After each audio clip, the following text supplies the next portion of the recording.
Good morning, I've got your Benny. Oh my God! I found a boy in a box. One of the strangest serial killer cases I've ever read. Axeman killer of New Orleans. This one has been the topic of wide speculation for about 80 years now. Responsible for 12 attacks and 6 killings. The note was written using pen and paper from inside the house.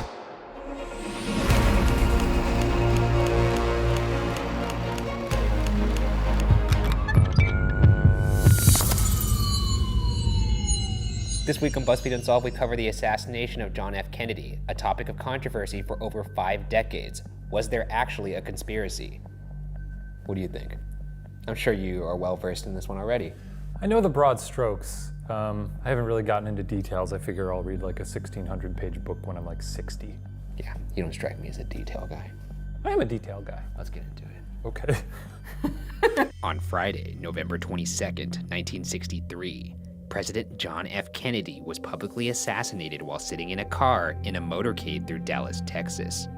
Kennedy was struck by 2 bullets, with the second being a fatal headshot. Governor John B. Connally Jr., who was in the car with JFK, was also hit in the shooting, but survived. Officially, there were 3 bullets fired by the gunman. The horrifying act was caught on film by a man named Abraham Zapruder with his 8mm film camera. The film, now referred to as the Zapruder film, would later go on to be integral into the investigation, as it allowed for frame-by-frame analysis. The shooting occurred from the 6th floor window at the southeast corner of the Texas School Book Depository, a building along the motorcade route. The official ruling was that the gunman was a man named Lee Harvey Oswald. 2 days after the assassination, Oswald was killed by a man named Jack Ruby at the Dallas Police Department. In fact, that shooting was broadcast on live television. I gotta say, kudos to that camera guy for holding that shot. Because if a gunshot went off, all bets are off for me. I would throw the camera at the ceiling, scream, and just run. Oh, I wouldn't think about anything. I'd go, Returning to JFK, there are many who have criticized the motorcade route, believing it to have an unusual amount of turns, which would have caused the motorcade to have to slow down. The route was chosen by Secret Service agents Winston G. Lawson and Forrest V. Sorrells. Secret Servicemen sent in advance to check out the route noted that there were over 20,000 windows overlooking the route, but since they didn't have enough men to station at every window, they opted to inspect none of the windows along the route. Not a good alternative. I know, there's far too many. It. You know, just call it a day. Well, we don't have enough guys to look at all these windows. What if we just don't do shit? Sounds like a good idea. But sir, the president's going to be coming to town. He won't care. What are they going to do? Shoot him?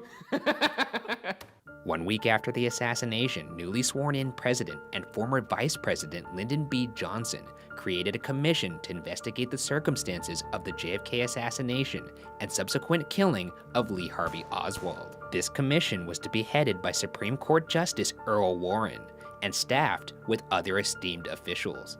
And while the official findings of the commission believes there was only one shooter, it does have one thing in common with numerous conspiracy theories, that the shooter was Lee Harvey Oswald. And with that, let's get into the main theory, which is the official ruling by the Warren Commission, that Lee Harvey Oswald assassinated JFK alone, with no conspiracy involved.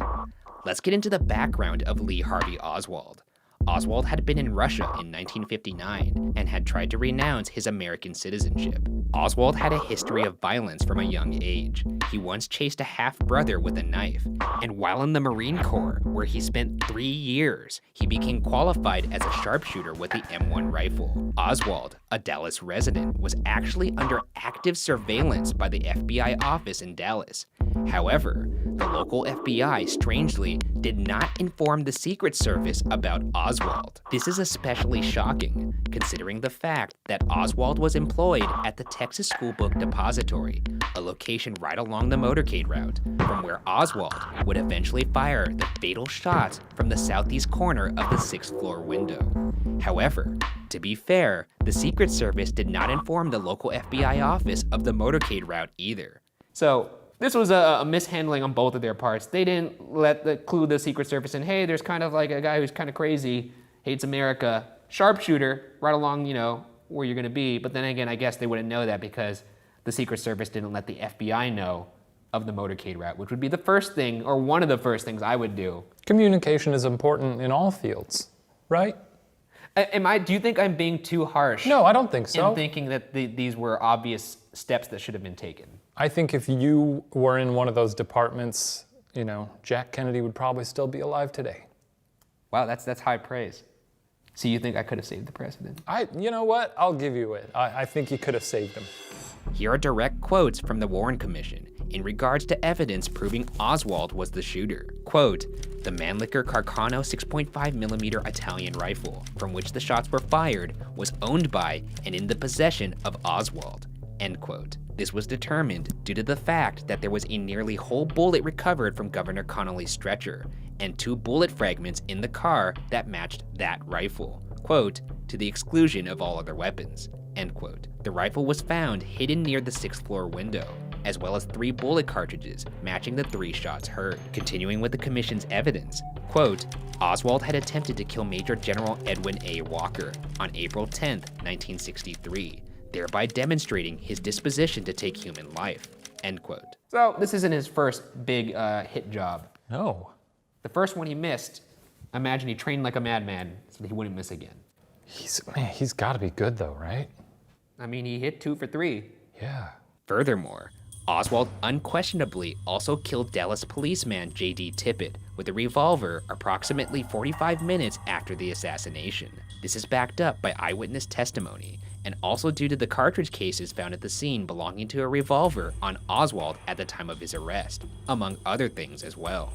So he also killed somebody right after the assassination. At that point though, you know. I mean, you killed the president, everything else is below that. Yeah. It's like when you eat a big meal and then have a little snack afterward. Yeah, like if you go eat Chipotle for lunch, might as well have a muffin after. Because, might as well have right? You're already doing damage to your body, might as well finish the job. Do you think he uttered the phrase, might as well? As he did it. With all that in mind, it seems pretty clear that Oswald was the shooter. However, many have wondered if Oswald acted alone. Unfortunately, due to the fact that Oswald was killed by Jack Ruby, we may never know for sure. And while it should be noted that the Warren Commission found no evidence that Ruby or Oswald were part of a conspiracy to kill the president, it's natural to wonder if Ruby may have killed Oswald to keep him quiet. The Warren Commission also found, quote, no evidence that Oswald was involved with any person or group in a conspiracy to assassinate the president, end quote. The Warren Commission was firm in their belief that Oswald was the sole shooter. To examine that, let's take a closer look at the scene of the crime, and more specifically, the bullets fired. The Warren Commission believes that there were only 3 bullets fired, with these 3 subsequent results. The first bullet missed. The second bullet hit JFK in the neck and also hit Governor Connolly, and the third bullet was the fatal headshot. The second bullet in particular is the most controversial in that the Warren Commission posits it hit both JFK and Connolly. This idea is referred to as the magic bullet theory. The commission theorizes that from the 6th floor window, the bullet entered through the back of JFK's neck, exiting downward, then entered through Connolly's right side of his back, exited below his right nipple, then entered and exited through Connolly's right wrist, and finally ended in Connolly's left thigh. They even concluded that the nearly full bullet found in Connolly's stretcher was this second bullet. However, this magic bullet, as it's often referred to online, has been met with a fair share of skepticism. The main point of contention is that many believe the trajectory from the 6th floor window is impossible. Yet, computer renderings of the event have shown that it is indeed possible when you consider that Governor Connolly was sitting on a lower seat than Kennedy, and also when you consider their body positions. That being said, I do find it hard to believe that this so-called magic bullet would be nearly intact after traveling through 2 bodies. That first one went through JFK's Neck. Oh, Out the front. Christ. Through Connolly's back right here. Under his nipple, came out there. It went through his right wrist that was sitting like this. Oof. Went through that, landed in his left eye, and stayed there. That's a lot for one bullet. And a lot for one bullet to stay intact. Yeah. Interestingly, the Warren Commission claims the magic bullet theory is not integral to their theory that Oswald was the sole shooter. However, When you examine the frames of the Zapruder film, it shows that there was not enough time for Oswald to fire 2 shots within the time span that JFK and Connolly were first hit. Basically, if the magic bullet theory isn't true, then there had to be 2 shooters. Do you follow that? Yeah. Makes sense, right? Yeah, so I'm just gonna guess it's a single bullet then. I mean, now let me disprove the single bullet theory. Okay, I'll let you do that. Okay. Taking that into consideration, let's attempt to disprove the magic bullet theory. Here's a quote from Governor Connolly in a 1966 interview with Life magazine. Quote, "There is my absolute knowledge, and Nellie's too, that 1 bullet caused the president's first wound, and that an entirely separate shot struck me." End quote. As stated before, if this is true, then it had to be 2 shooters. Let's also look at the testimony of James T. Tague, a spectator along the motorcade route, who claims that a stray bullet hit the sidewalk near him, and a fragment of that bullet struck him in the cheek. There was in fact a mark on the sidewalk that, according to the Warren Commission report, quote, "could have originated from the lead core of a bullet," end quote. This potential stray bullet is noteworthy because Tague claims this stray bullet was actually the second shot and not the first shot, which is particularly damning to the magic bullet theory, which posits that the magic bullet was the second shot and the missed bullet was the first. So either Tague misinterpreted the situation or there were more than 3 bullets fired. And if you recall, there was only 3 cartridges found by Oswald's window in the Texas School Book Depository, so that would suggest more than 1 shooter. Furthermore, in the 1970s, a new acoustic research technique was used to analyze the audio of the shooting, which found 6 points in the audio that could contain echo patterns similar to those of gunfire. This further suggests that there may have been more than 1 shooter. There's even supposedly footage of the JFK assassination from an angle different than the Zapruder film. This alternate footage reportedly shows a now infamous grassy knoll in the background. People who have seen the footage claim to see anything from puffs of gun smoke or a second shooter located on the grassy knoll. However, this footage has supposedly gone missing. I know people want to figure this out and that people wanted justice, but it just seems like a lot of work. Have I not made great points here, though? Yeah, you have, but it's like, I don't know, it's not gonna bring him back to life. It's not gonna put his head back together. Well, wouldn't you like to know what happened? Do you really want to go on the rest of your life thinking it was the sole actions of a madman and not a larger part of a conspiracy or a bigger thing? I'm content with that, I guess. Well, then you know, here's the thing. If it was a conspiracy, if it was a secretive group operating, they did a great job. I commend them. No, this isn't. Hey, you fooled us. Let's move on, you know? Cynthia Nix Jackson, the granddaughter of the person who took the film, sued the US government for $10 million in 2015 for the return of the film. Apparently, this film has not been seen since the House Select Committee on Assassinations in 1978. This committee, by the way, was formed in 1976 to conduct an investigation into the assassinations of JFK and Martin Luther King Jr. Why it was formed is of particular interest. The House Select Committee on Assassinations was formed after a Senate committee confirmed that the CIA had purposefully withheld information from the Warren Commission investigation. The information withheld involved plots to assassinate Fidel Castro. The House Select Committee on Assassinations concluded in 1978 that scientific acoustical evidence established a high probability that 2 gunmen had shot at JFK. Also, here's a direct quote from the committee's findings. Quote, "The committee believes, on the basis of the evidence available to it, that President John F. Kennedy was probably assassinated as a result of a conspiracy. The committee is unable to identify the other gunmen or the extent of the conspiracy." End quote. That's the government concluding that, not me. Yeah, again, I'm good with that. You seem just so, I don't know what. I trust whatever anybody says about it. If the CIA is withholding information that they don't want us to know, great. That's a major bomb just being dropped right there, and you seem indifferent to it. How is that not like, holy shit, how are the gears not turning in your brain now going, what else are they withholding? Like, JFK made a ton of enemies. That guy was shady as hell. So I said, oh my God, what is this gonna turn into a character? I'm just saying, if you go around doing shady shit, it's not. I mean, I think every president has had to do some shady shit. Well, for sure. When considering the conclusions of this committee, the acoustic evidence, the testimonies of Connolly and Tegg, and the shaky premise of the magic bullet theory, there is evidence to suggest multiple shooters. It seems quite likely that there is more to this story than Lee Harvey Oswald killing the president with no clear motive. That being said, let's break out the tinfoil hat and get into some conspiracy theories. And trust me, you're gonna want to stick around for the last one. The first theory is that Vice President Lyndon B. Johnson had JFK assassinated for political gain and power. Before Kennedy was elected, LBJ had attempted to take the Democratic nomination from JFK at the 1960 Democratic Convention in Los Angeles. According to the book The Death of a President, LBJ asked the president to continue doing part of his old job as Texas senator, which basically meant LBJ was bored and emasculated by the showy office of vice president, as opposed to the actual power he had held while being the majority leader of the Senate. There were also rumors that LBJ might be dropped from the re-election ticket the following year. LBJ and JFK also apparently had words the day before the assassination. LBJ also played a big part in Kennedy going to Dallas in the first place.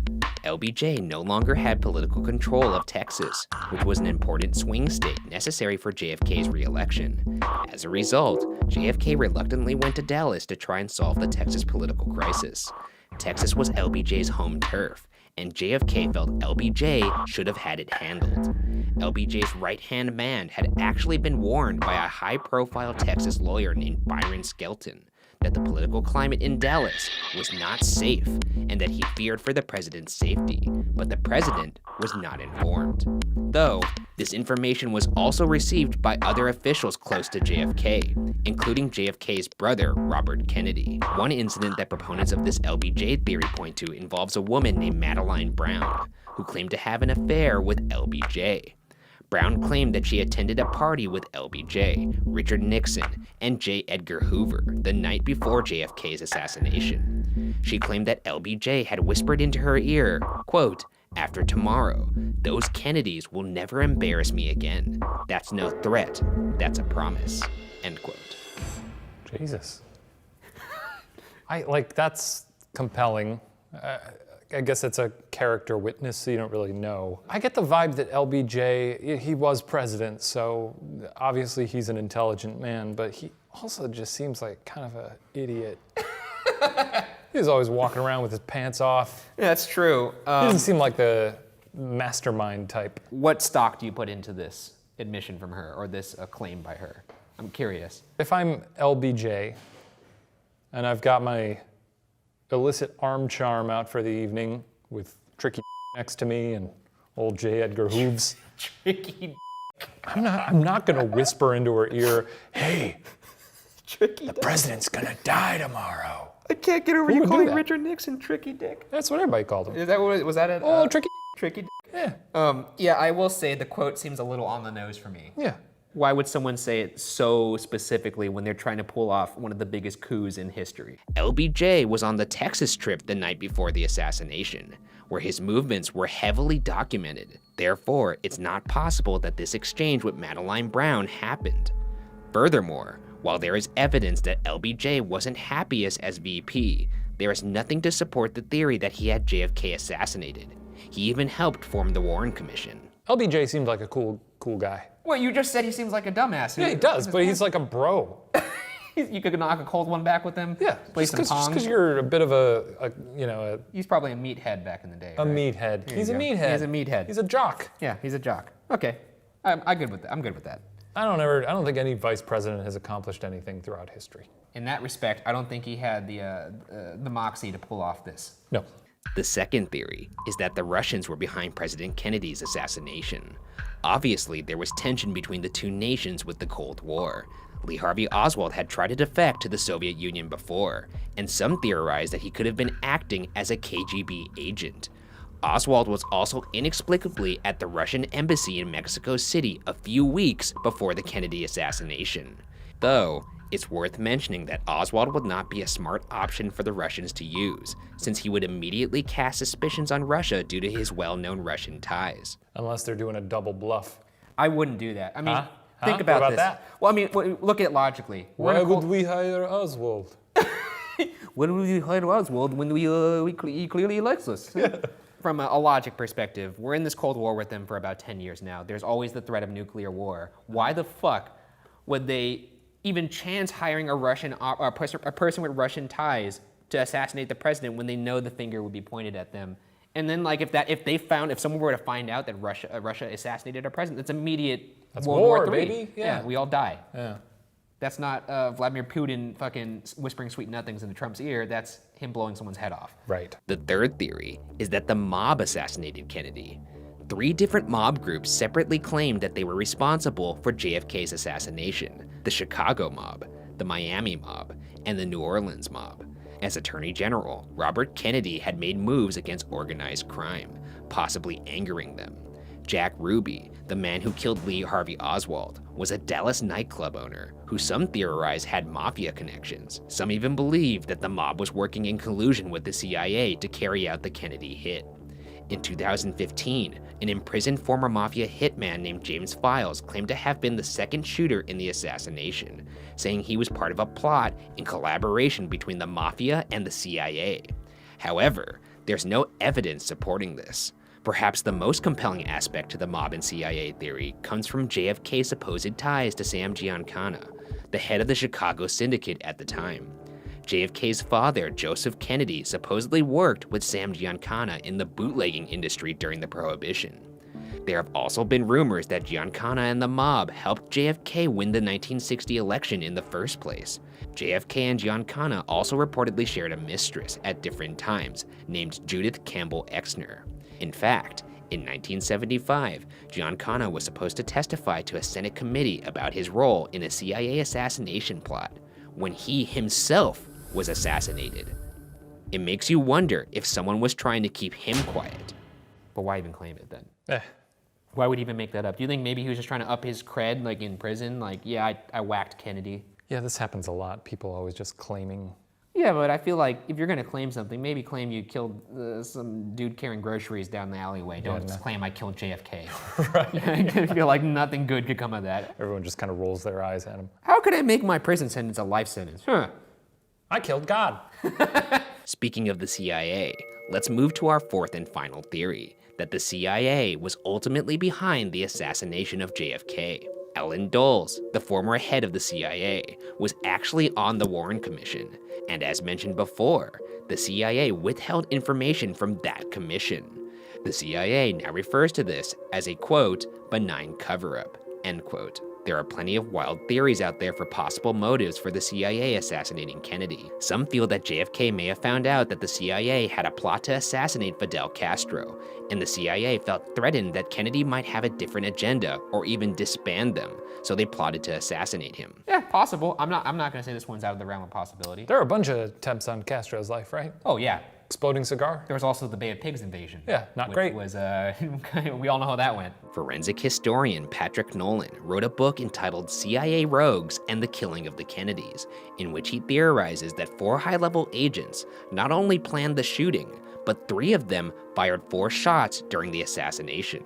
People also feel that the CIA could have picked Oswald to carry out the hit, as he was a known communist and Russian sympathizer. Another possible CIA motive was that after the failed Bay of Pigs invasion into Cuba, the CIA underwent personnel changes at the hand of Kennedy, which may have upset them. Blaming something on the CIA is essentially pointing a finger at a shadow. There's nothing we know about them, and there's nothing we ever will know about them. We won't. So I think maybe that's why I'm so comfortable with just never knowing on this and hanging it up, because there's just unknowables. There's people who are good at covering their tracks. The CIA is very, very good at operating in total secrecy. So yeah, the CIA doesn't even leave tracks. They're the boogeyman of the world. They probably control more of our daily life than we'd ever know.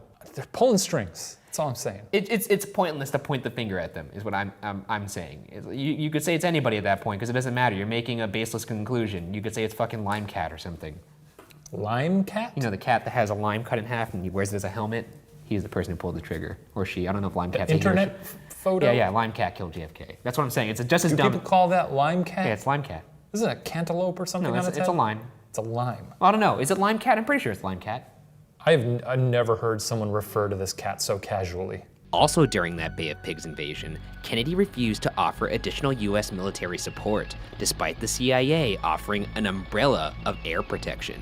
The explicit use of the word umbrella unlocks one controversial wrinkle to this CIA theory. This wrinkle, which is popular in conspiracy circles, is that Lee Harvey Oswald acted with a potential CIA operative referred to as the Umbrella Man. Whoa!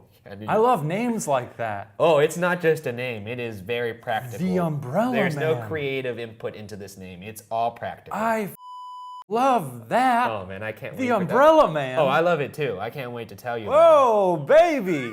Holy The Umbrella Man. Don't call me baby, but yeah. In the Zapruder film and other photos taken at the time of the shooting, you can see one lone man holding an opened umbrella above his head.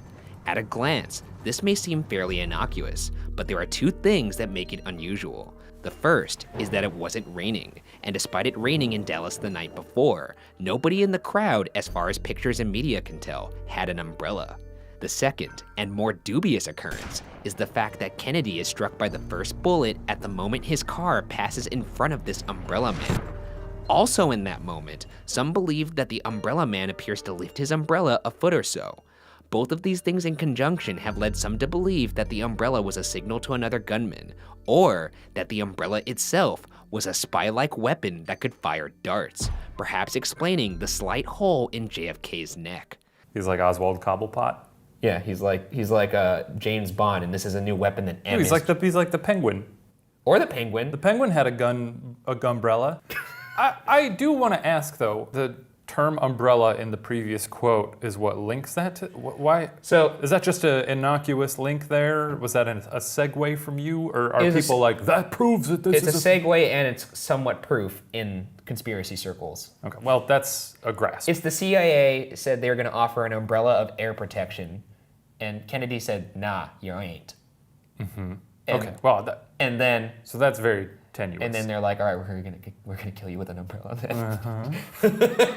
As outlandish as this may seem, a Department of Defense weapons developer named Charles Sensney incredibly testified to the Senate Intelligence Committee that a form of this wacky umbrella weapon exists because he designed it. Sensney described an umbrella-like weapon that could silently fire darts.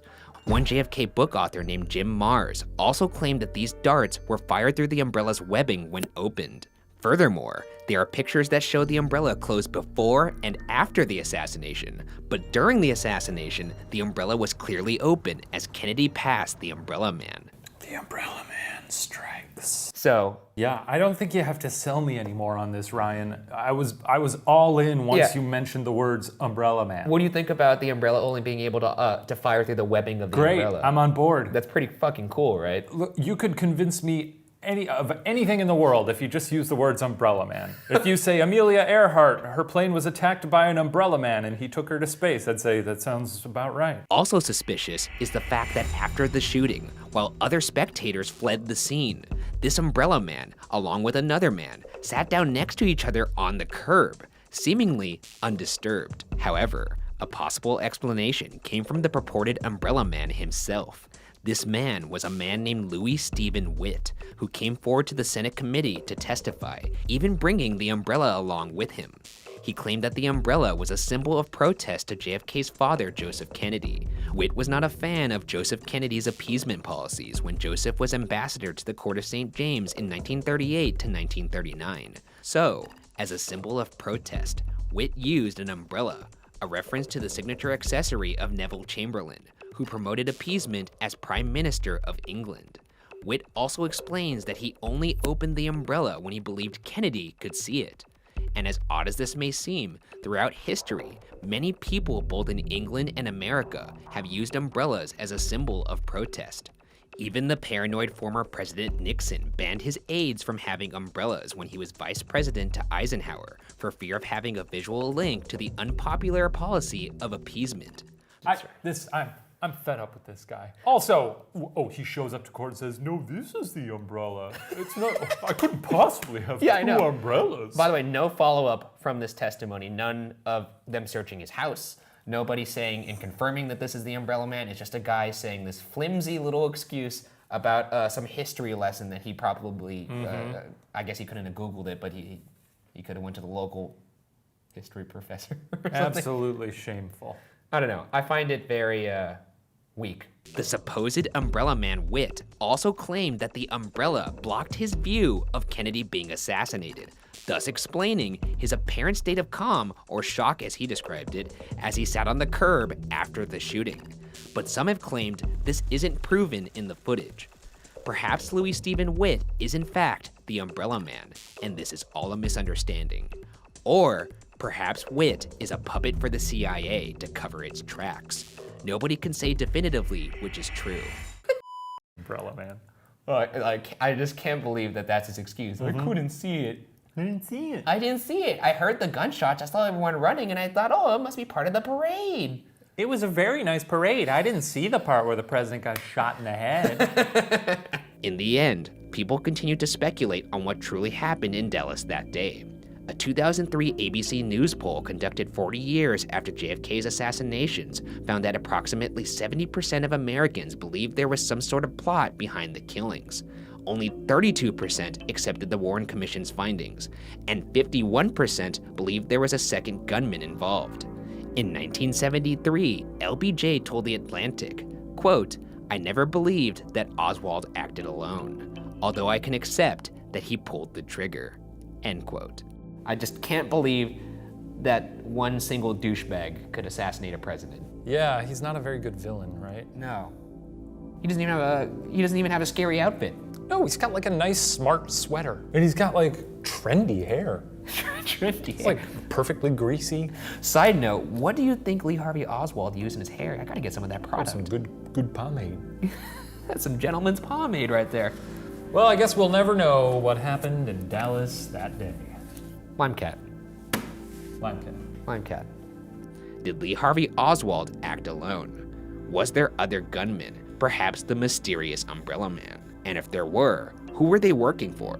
The horrific assassination of John F. Kennedy will remain unsolved. This week on BuzzFeed Unsolved, we cover the Axeman killer of New Orleans, one of the strangest serial killer cases I've ever read. And you've read a lot. Yeah, I read a lot in my time. You're and, a sicko. I'm not a sicko, I'm interested in, you know. Okay, maybe I'm a little weird, but this guy had a flair for the dramatic. I think you're gonna enjoy it. Okay, all right. Let's get into it. Starting in 1918, over a period of roughly 18 months, the city of New Orleans and surrounding areas were rocked by a serial killer that would later go by the name the Axeman. The Axeman was the manifestation of the boogeyman, lurking in the shadows of New Orleans, almost exclusively attacking at night, and is possibly responsible for 12 attacks and 6 killings. In chilling fashion, he only seemed to strike people while they slept in their beds. I love this right off the bat. What do you love about it? Well, I'll tell you what. I love it when serial killers have a fun little thing. I don't approve of serial killers, but I think if you're gonna kill a bunch of people, you might as well have some fun with it. I feel like you have baseball cards of this guy. I absolutely do not. They don't make serial killer baseball cards though, do they? If they did, you'd probably own them. You would own them. No, I think in you a would own them heartbeat. too. You'd I'd be own like, them. I'll trade you a Gacy for a... I trade you a Gacy for a Zodiac. Yeah. The Axeman eerily never used his own tools. He only used what he could find on hand in the victims' households, usually an axe, which he typically left behind at the scene of the crime. Everybody had an axe back in the day, huh? Yeah, you know, my biggest takeaway from this case is why not just throw your your axe axe away. away? Yeah, it's literally the first thing I would do. But these people were like, leave the axe in Hope the he doesn't shed. take my axe. I've got my porch axe, my shed axe, my kitchen axe. His creepy tendencies now established, let's get into the timeline. On May 23rd, 1918 at 4901 Magnolia Street, the first suspected Axeman attack occurred. Catherine and Joseph Maggio were struck violently by an axe, a straight razor used on their throats. Wait, he hit him with the axe and then cut their throats? I don't know. It also could have been his, since it was his first one, he was figuring out Oh, if he was gonna dabbling in, he was like, like, different either things? I'll be the Axeman Or or I'll be- the Razor Boy. Razor Boy would be a good sidekick for him. Razor Boy does not sound... Axeman and Razor Boy? Axeman, I think, strikes a little bit more fear into my heart than Razor Boy. Lock your doors, Razor Boy's out tonight. Catherine had been almost entirely decapitated, and Joseph had suffered many severe injuries. The bodies were discovered by Joseph's brothers, who lived in the same house. Nothing was heard or seen, and no valuables were taken. The bottom panel of the kitchen door was knocked out. All that was found was an axe. So he probably went back here through the back door, because that's usually how he did it. I assume the only people who saw him were the ones who were killed. Some of them survived, and they would just report like a large looming figure, like a dark figure. Oh. So he really did become kind of like a boogeyman. It kind of gives me the creeps. There are beads everywhere in this town. That means New Orleans. Fingerprinting was around at the time, but was allegedly not yet a standard procedure. A little over a month later, on June 28, 1918, near the corner of Dorgenois and La Harpe Streets, another attack occurred.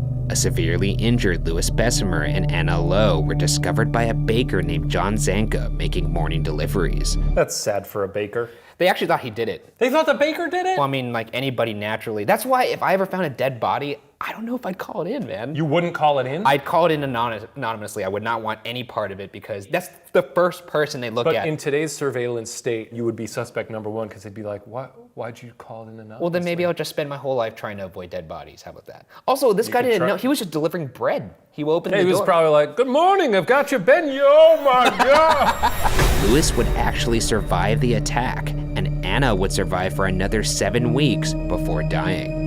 Anna supposedly recounted to the police that a large white man with a hatchet had attacked them. The bottom panel of their bedroom door was missing, and once again, a bloody axe was left at the scene. Another beautiful street, though. It is a beautiful street. The trees in this area are just so nice.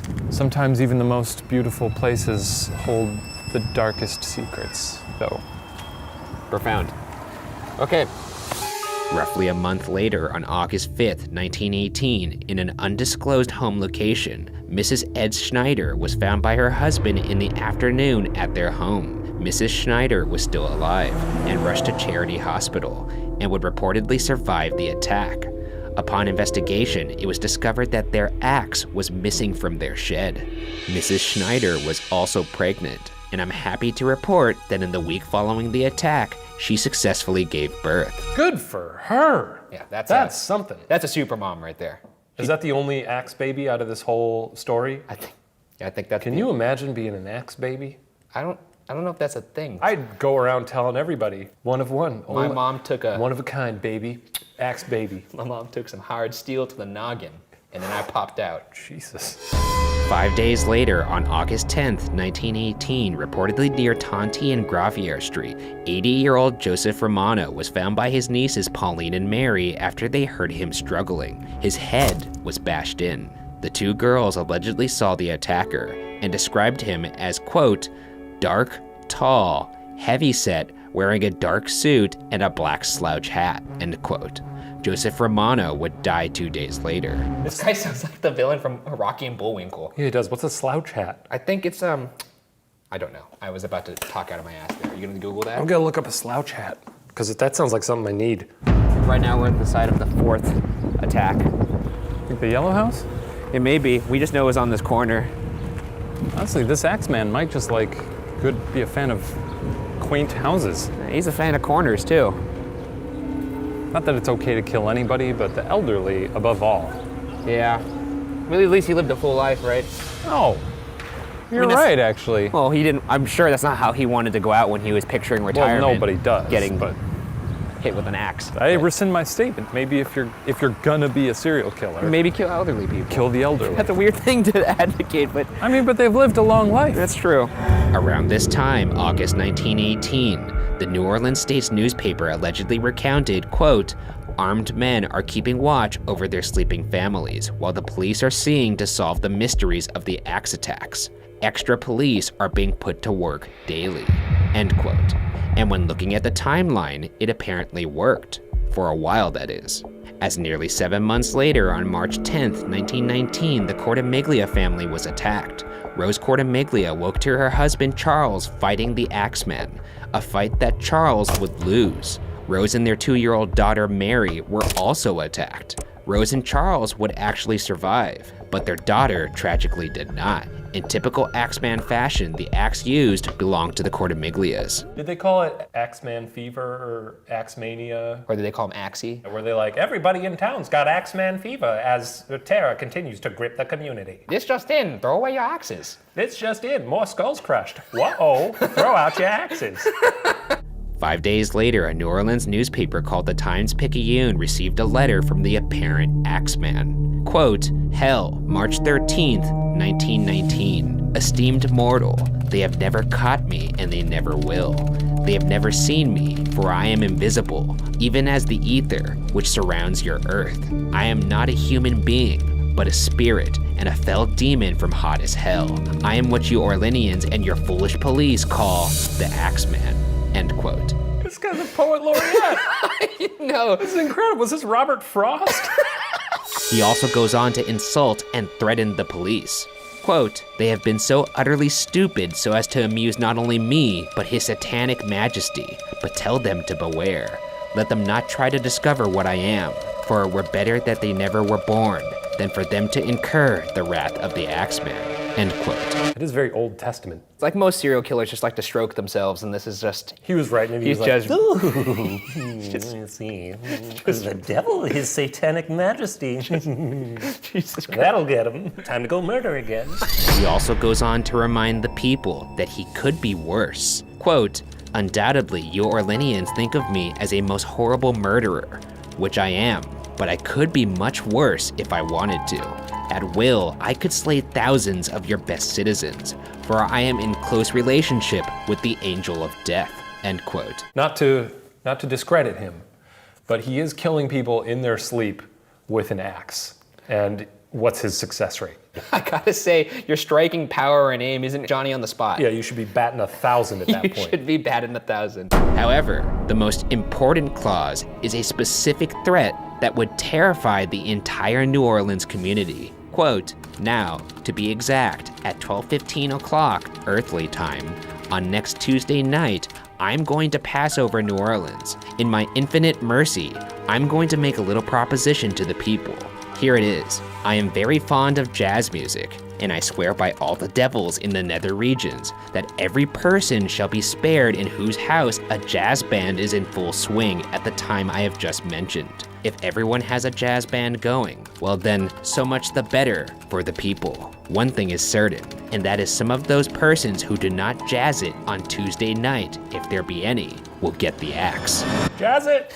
Quote. You better jazz it! He turned jazz into Honey, a verb. we gotta jazz it. He turned jazz into a I'm not verb. gonna throw out this axe, so we better jazz it. He's a bit like Santa Claus. Okay, I'd like First to of hear all, he how... says he's gonna pass over New Orleans. That's a bit magical. Just imagine him flying through the skies with his big axe, riding a crocodile or an alligator, whatever they got. Or to a demon. Traveling on demon's wings and just looking down at all the little houses, listening for jazz. It's like the good and the bad. So he's list. like the Grinch trying to listen to the Whoville people sing. Exactly right. I still don't understand how he's Santa Claus. Santa Claus never bashed anyone's head in with a big sack of toys. That's true. But he does give him coal. What? This letter would later spark the creation of a jazz song entitled Don't Scare Me Papa, also known as the mysterious Axeman's Jazz.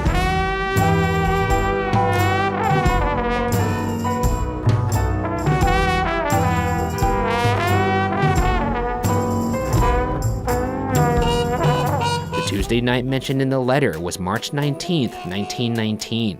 It is said that the city was truly alive that night, as people blasted jazz music in their homes, and those who did not have a record player poured into local jazz clubs to stay clear of the Axeman's wrath. It's worth mentioning that nobody was killed on March 19th, 1919. So he kept his word. Very kind. Apparently everyone was jazzing it. You know what? He was probably just gonna be out of town. He thought, wouldn't this be funny? I've got a business trip that weekend. Let's see how many smokers I can make dance. Yeah.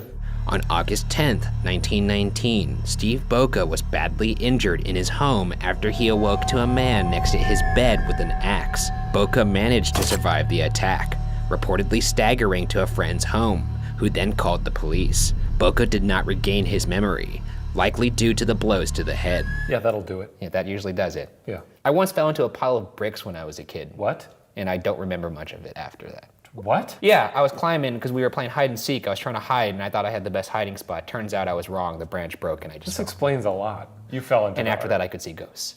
I don't think it gave you the vision. It gave me my eyes. I think it put a hole in your brain. Later that month, or in early September, on 2128 2nd Street, 19-year-old Sarah Lawman was reportedly attacked by someone who entered through an open window. When she regained consciousness, she could not recall details of the attack. So this is the site of the second to last attack. And apparently the house is gone. Yeah. About 2 months later, on October 27th, 1919, at the corner of South Scott and Ulloa Street, the suspected Axeman attacked Esther and Mike Pepitone. Esther reportedly awoke around 1 a.m. to her husband screaming and ran to the bedroom. Her husband's head was struck 18 times and died 2 hours later. Esther saw 2 figures in the bedroom, but could not identify them as they fled the scene. By the way, 2 figures. Razor Boy. Oh my God, no. He's back. No, we're not calling that. He's back from boarding school. A bolt with a heavy nut, something used to secure a circus tent, was one of the apparent weapons. There was a circus on the nearby Tulane Avenue that weekend. Was this the last one? Yes. If this guy survived for 2 hours after getting struck 18 times, the Axeman probably wasn't used to that kind of resilience. He probably hit him once and the guy was like, oh boy, what a bump. And he was like, all right, I guess I'll hit you again. And he was like, oh my goodness, that didn't feel much better. He was like, 3, 4, 5. This takes us to the supposed end of the Axeman's killing spree. And with that, let's get into the theories. The first theory is that perhaps not all of the killings were the work of the Axeman. Some speculate that the Axeman's presumed final killing of Mike Pepitone was actually a mafia killing, due to Mike Pepitone's father killing a man in the past. Another Axeman attack that is scrutinized is the second attack on Louis Bessemer and Anna Lowe. If you'll recall, Louis Bessemer was severely injured, and his partner Anna Lowe was killed in that same attack. However, Bessemer was charged with the murder of Anna in bizarre fashion. Police found that Bessemer had written letters back and forth in Yiddish and Russian. They eventually came to the conclusion that Bessemer was part of a German spy ring or spy master for the Kaiser, and the attack had nothing to do with the Axeman. A spy's not gonna bash someone's head in with an axe. And then bash his own head in. Right. He's gonna lower a string from the ceiling and put a drop of poison on it and let that poison fall into a sleeping person's mouth. Right in there. Well, if they're dead. sleeping, then why don't you just drop it into their mouth like a little droplet thing? Why the I don't string? know. That's what spies do. That's just what they That's do. the first time I've heard that. I think you just made Everybody that up. does that. I think you made it up. I did not make it up. It Okay. happens in a James Bond film. Which one? The racist one, where he's in Japan. Before dying, Anna Lowe allegedly blamed her partner Louis Bessemer and said that he was a Nazi spy. They also theorized that this case was a domestic dispute that ended with Louis attacking Anna. Nonetheless, Louis Bessemer was acquitted. There were definitely things that suggested this was the work of the Axeman, mainly the fact that it happened at home at night while they were sleeping with an axe. That would take such an enormous amount of fortitude to be able to be, really smash someone. And then also, like, I have a hard time pulling off a Band-Aid. Though you are a wimp, and if anyone would have mental fortitude to do something that would be painful, it would be a spy, wouldn't they? I just think it's very rich that you're calling me a wimp. Yeah. Because you hear a footstep and you go into, oh, I better hide under the bed. In vain with this theory, it's also speculated on the internet that some of the killings of the Axeman could have been the work of a copycat. The second theory is that given the context of his bizarre letter, some believe the Axeman to be a supernatural figure that could slip through tiny entranceways and become the large man that witnesses describe the killer to be. No. It's just a theory. It's dumb. He shrunk down like a little mouse? Is that what you're saying? He's like Ant-Man? He's like, now I'm big, time to die. At what point? The last theory is actually a legitimate suspect, a man named Joseph Mumphrey. To start on Mumphrey, let's return to the Axeman's last crime, the attack on Esther and Mike Pepitone. If you recall, Esther survived the attack and her husband did not. Esther later moved to Los Angeles and remarried to a man named Angelo Albano. However, On the second anniversary of her former husband Mike's death by the Axeman, her current husband, Angelo, disappeared and was never found again. Esther recalled that before their marriage, Angelo had ended business relations with a man who went by many names, including Joseph Mumfree. On December 5th, 1921, Mumfree visited Esther's home at 554 East 36th Street in Los Angeles. He demanded $500 and Esther's jewelry, threatening that he would, quote, kill her the same way he had killed her husband, end quote. But, like a badass, Esther then killed him with a revolver. Whoa, good for her. We've had two badass ladies in this story. The girl who got whacked over the head still gave birth and survived, and then this girl who got threatened and was like, oh, fuck that. Well, you know what I'll do is I'll shoot you. This is the spot where Esther shot Joseph Mumfree to death. Kind of crazy to think that this may be the location where the Axeman actually was killed. Good for you, Esther. Shoot him in the face. Yeah, I mean, what more can you do? If he actually indeed killed two of her husbands, whether or not he's the Axeman, shoot him in the face. Yeah, face full of bullets, you had it coming. Give him a bullet sandwich. Now, what does this have to do with the Axeman? Given the fact that Esther was present for the Axeman slaying of her husband Mike Pepitone, when Esther was arrested for shooting Joseph Mumfree, she claimed that Mumfree was the Axeman and had seen him run from her bedroom the night her husband was slain. The LAPD noted that there was evidence linking Mumfree to the death of Mike Pepitone, and Esther was acquitted for Mumfree's death. Here are some other things that seem to suggest Joseph Mumfree was the Axeman. Upon investigation, the police found that Mumfree led a blackmailing gang in New Orleans that preyed on Italians, and almost all of the Axeman's victims were Italians. These guys are racist? Most of them were Italian grocers. Whoa, fuck this guy. This is what made you turn? If there's already the basis that he's gonna be killing, I do not approve of that, but if he's gonna do it, then at least do it randomly. I think just, how about don't kill people? Look, Ryan, what are we here for? I thought we were here to get into the mind of a serial killer. I know, I'm just saying, what if they all just happen to be Italian grocers? Oh, that's rich. It all just happened to be, yeah, that'll hold up in court. Mumfree was in and out of prison for the past 10 years, and his time outside of prison coincided with attacks by the Axeman. That being said, there was not enough evidence to directly link Mumfree to the crimes, and eyewitnesses can be wrong. Only circumstantial evidence led people to believe Mumfree was the killer. If you'll recall, Esther Pepitone originally said there were 2 men in her bedroom the night her first husband was killed, so either she's lying, or is the Axeman, perhaps multiple people. What do you think? I think That's it, by the way. it very well could be him. I know it says there's not a lot of evidence, but that was sort of the sweet spot for serial killers, right? I think it may have been a series of copycat killers. Yeah, that sounds likely. Leading a blackmailing gang in New Orleans that preys on Italians. What a strange thing to I've never spearhead. even heard of a blackmailing What does a gang. blackmailing gang do? They just get together and they're like, I saw this guy fucking a goat. In the end, there aren't many leads on the identity of the notorious New Orleans Axeman. Was this the work of a series of copycats? Or was this the result of one troubled individual? For now, the case remains unsolved.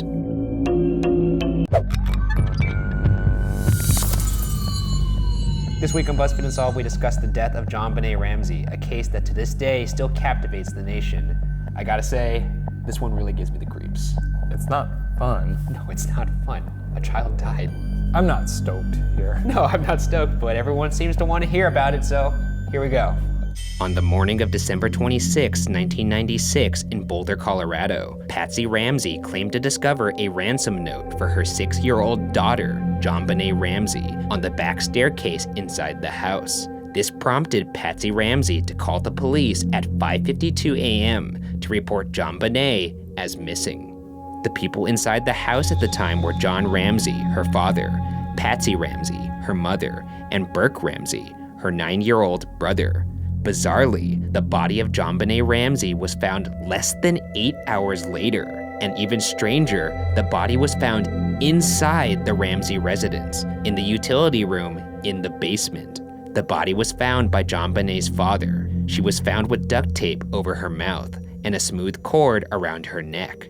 It is widely reported that the crime scene was heavily compromised by people arriving at the scene. The police later claimed that they had not searched the house after Patsy's call because there was no reason to believe from the ransom note that JonBenét was in the house. At the time of her death, JonBenét Ramsey was a well-decorated beauty pageant competitor, having won at least 5 high-profile competitions. Her death was ruled a homicide. Strange, right? Yeah, it's weird. It's peculiar. I mean, I'm trying to think of, like, I've read a lot of these cases. I can't recall one case where the missing person was inside the house. It's spooky. It is spooky. Have you checked the children? The autopsy found that JonBenét was bludgeoned to death, while the county coroner ruled that JonBenét had died of asphyxiation caused by being strangled. A paintbrush from Patsy's hobby kit was used to tighten the rope that strangled JonBenét. There was DNA found on JonBenét's long johns and underwear, both belonging to a single unidentified man, who, when compared to the FBI's database of convicted violent offenders in 2004, was not found among 1.5 million samples. When you say DNA. Oh, it's not like that. Okay. I don't, no, not like that. I just Yeah. wanted to be, Yeah. how gross we were getting here. There were 2 sets of unidentified footprints found at the scene. There was a rope found close by JonBenét's bedroom that did not belong to the Ramseys. However, as of 2006, the rope had never been tested. If somebody broke into the house, they did so cleanly, as there was no footsteps in the snow outside the house, as well as no sign of forced entry. This is Colorado, right? It's snowing. I mean, conceivably, maybe the snow got covered up, No. but there's also I know snow. You don't know you- snow are because you- you're a Southern California Oh, you're gonna Lily, pull this but card I- now from your Chicago, from the Windy City, and I don't know anything about weather because We know us snow out Californians there. have We it know so snow. nice. It's not that hard. It falls from the sky and it hits the ground. There's some nuance to it. There's some intricacy, and if Such as what? oh, you don't even know. Let's move on to the contents of the ransom note. The note requested $118,000 in exchange for JonBenét Ramsey. Strange. Why is that strange? Weird number. Oh, I guess it is very specific. Actually, we're going to touch on why that may be so specific. This is my later. detective brain. This is what I'm telling you about. I think it is. Did and I that think- number I think stick you're- out to you the first time? It did, but I think you're tooting your own horn a little bit too much. Shane the brain. Okay. With the exchange to take place the next day between 8 and 10 a.m. The highly scrutinized note starts with, quote, "Mr. Ramsey, listen carefully. We are a group of individuals that represent a small foreign faction. We respect your business, but not the country that it serves," end quote. A strange declaration that would ultimately lead nowhere. If you're sending someone a ransom note, I would imagine you would want to put in as little detail as possible. That's true. I'm not going to say, "Dear Mr. Ramsey, it's me, a tall fellow." It almost seems cartoony. Almost as if it was fake. Let's move on. Here's another excerpt. Quote, "The 2 gentlemen watching over your daughter do not particularly like you, so I advise you not to provoke them. Speaking to anyone about your situation, such as police or FBI, will result in your daughter being beheaded. Jesus Christ. Yeah, What? it's a fucking ransom note. You can try to deceive us, but be warned that we are familiar with law enforcement countermeasures and tactics. You stand a 99% chance of killing your daughter if you try to outsmart us. Follow our instructions, and you stand a 100% chance of getting her back." Fucking mathematician over here. I know, this guy is a smug piece I've of crunched the numbers. shit. I've run the permutations through my little computer, and all of them say, you're fucked. My murder laptop. Murder laptop. The letter was signed SBTC, initials that still remain a mystery. One curious fact is that the sum of $118,000 was close to the amount that John Ramsey received for a bonus that year. That's when you asked the question about the specificity of the number. Yeah. There it is. I've connected the 2 dots. You didn't connect shit, but I've connected them. However, the most chilling fact about the ransom note was that it was determined that the note was written using pen and paper from inside the house. While this detail is absolutely horrifying, it also brought a lot of suspicion into the integrity of the note.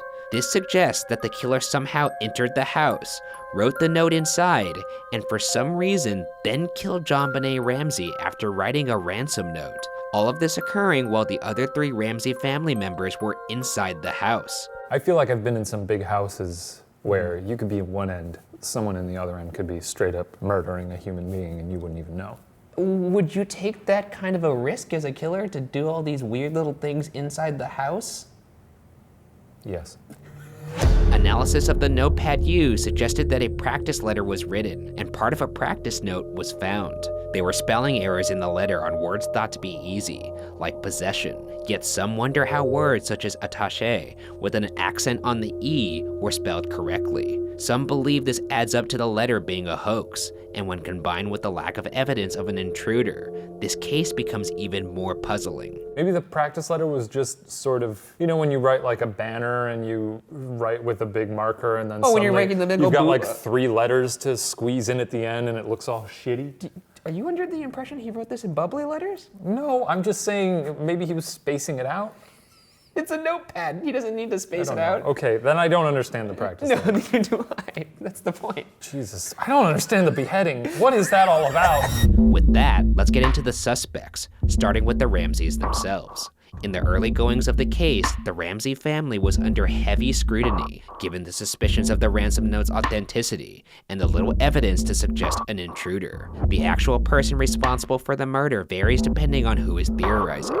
A recent television program claims that police theorized that Patsy accidentally killed JonBenét. That same program also posited that Burke Ramsey, JonBenét's 9-year-old little brother, accidentally killed JonBenét as well. However, for Patsy or Burke to be the culprit, not only would the note have to be staged, but so would the strangulation. And that doesn't add up when you consider the evidence suggests that JonBenét was still alive as she was being strangled. Furthermore, handwriting analysis also ruled out John Ramsey and ruled Patsy Ramsey as inconclusive. Experts believe the signs are more consistent with child abduction and murder done by an intruder. Fascinatingly, in 2013, it came to light that in 1999, a grand jury had voted to indict JonBenét's parents on charges of child abuse resulting in death. However, the Boulder District Attorney at the time, Alex Hunter, did not sign the indictment, believing that there was not enough evidence to support the charges. Casting further doubt on this theory is the fact that the DNA evidence procured from the crime scene officially exonerated the entire Ramsey family. You could see why people would think it may be one of them in the family, though, because if it was indeed an accident, you would have to cover it up, you would have to write a note.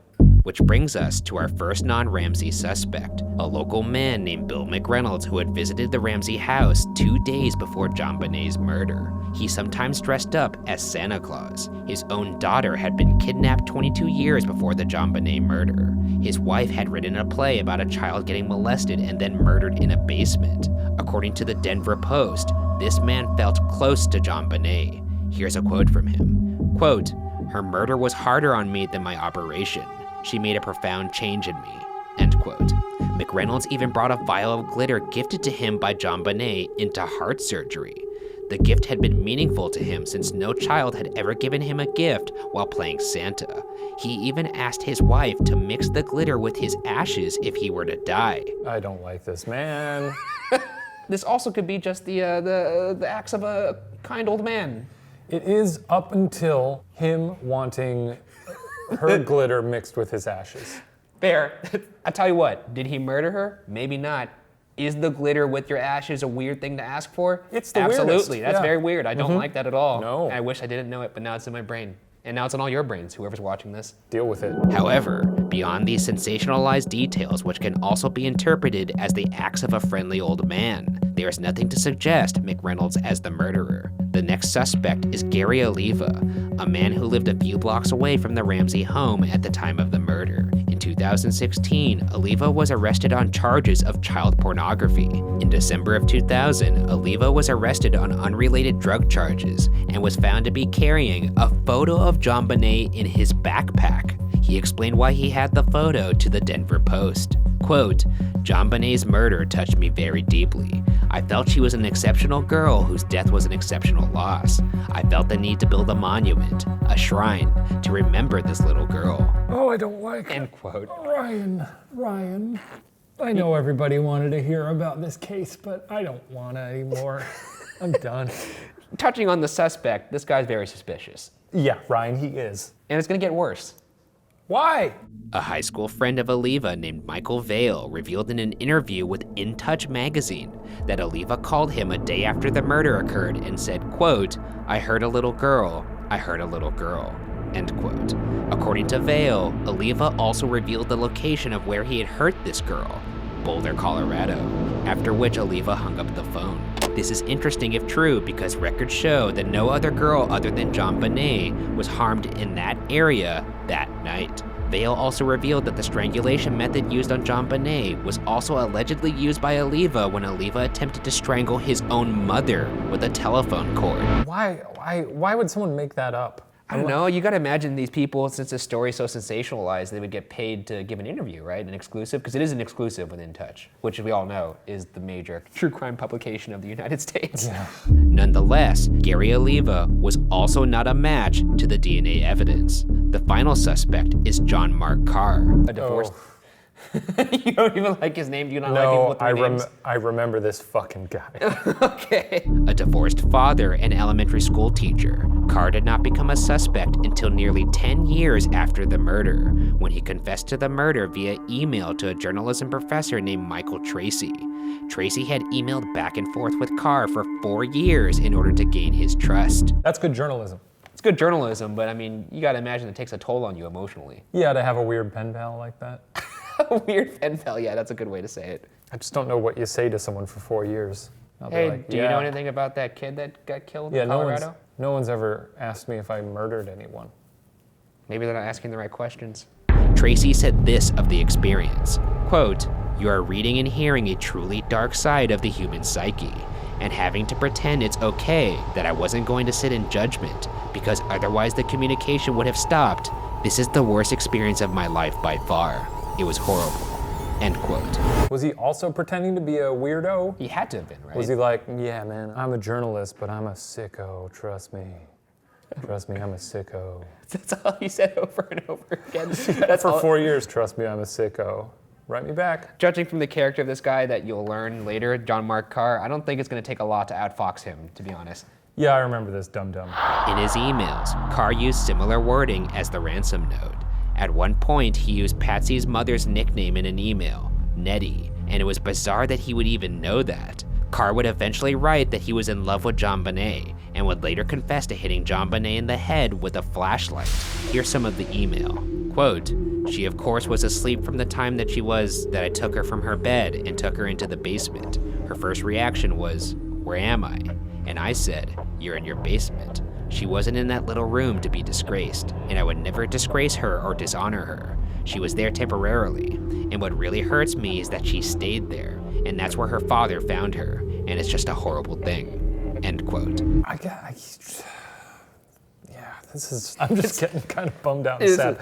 but we'll keep going here. On August 16th, 2008, with the help of British intelligence, the Royal Thai authorities, and the US Department of Homeland Security, they were able to track down Carr in Bangkok, Thailand, where he had traveled to from the US to escape child pornography charges in California. A few months after this confession, Boulder County District Attorney Mary Lacey issued a formal apology to John Ramsey for the suspicion his family had lived with, and said that no one in the Ramsey family is considered a suspect.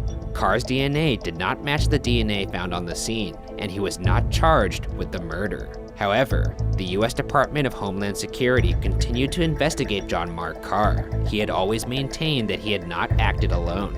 If you'll recall, there were 2 sets of unidentified footprints found at the scene. It's worth mentioning that former Boulder Police Chief Mark Beckner, the lead investigator on the JonBenét Ramsey case for a time, said in a Reddit AMA in regards to John Mark Carr that, quote, "His confession, once they shared it with us, did not match the evidence at the scene. We knew in about 18 hours he was not the guy. We were able to confirm he was not even in Colorado at the time by just doing some routine checking and then obtained photos of him in Georgia at the time," end quote. I think in all these cases, you just want justice to be served so badly that you just kind of want to just plug in the holes. On this one, though, I don't want him, if he's just lying, I don't want him to get what he wants. Yeah, it's true. If you are the kind of person that wants to take credit for a child murder, Yeah. I don't know if we want to give him that satisfaction if you didn't do it. No, you don't get prison, you weirdo. Now that we've looked at the suspects, I'd like to point out that in a recent CBS program, DNA expert Dr. Henry Lee, best known from the O.J. Simpson case, studied the DNA from the JonBenét scene. Dr. Lee found that JonBenét's underwear may have held transfer DNA from the manufacture process, and proved this by testing an unopened bag of underwear, which also had foreign DNA on them. The CBS program concluded that the DNA from the crime scene was therefore fallacious, meaning that conceivably, any of the listed suspects could possibly be the killer. Oh shit. So basically, it's just making the case even more open-ended than we already thought it was. Yeah, because the DNA was ruling out a bunch of other people. Yeah, so it could conceivably be anyone. Well, what the fuck are we doing here, Well, man? that's why it's This unsolved. is why? There's a reason why it's unsolved. In the end, nobody truly knows what happened to JonBenét Ramsey. The odd details of the case will likely forever cloud the truth, and the case tragically remains unsolved.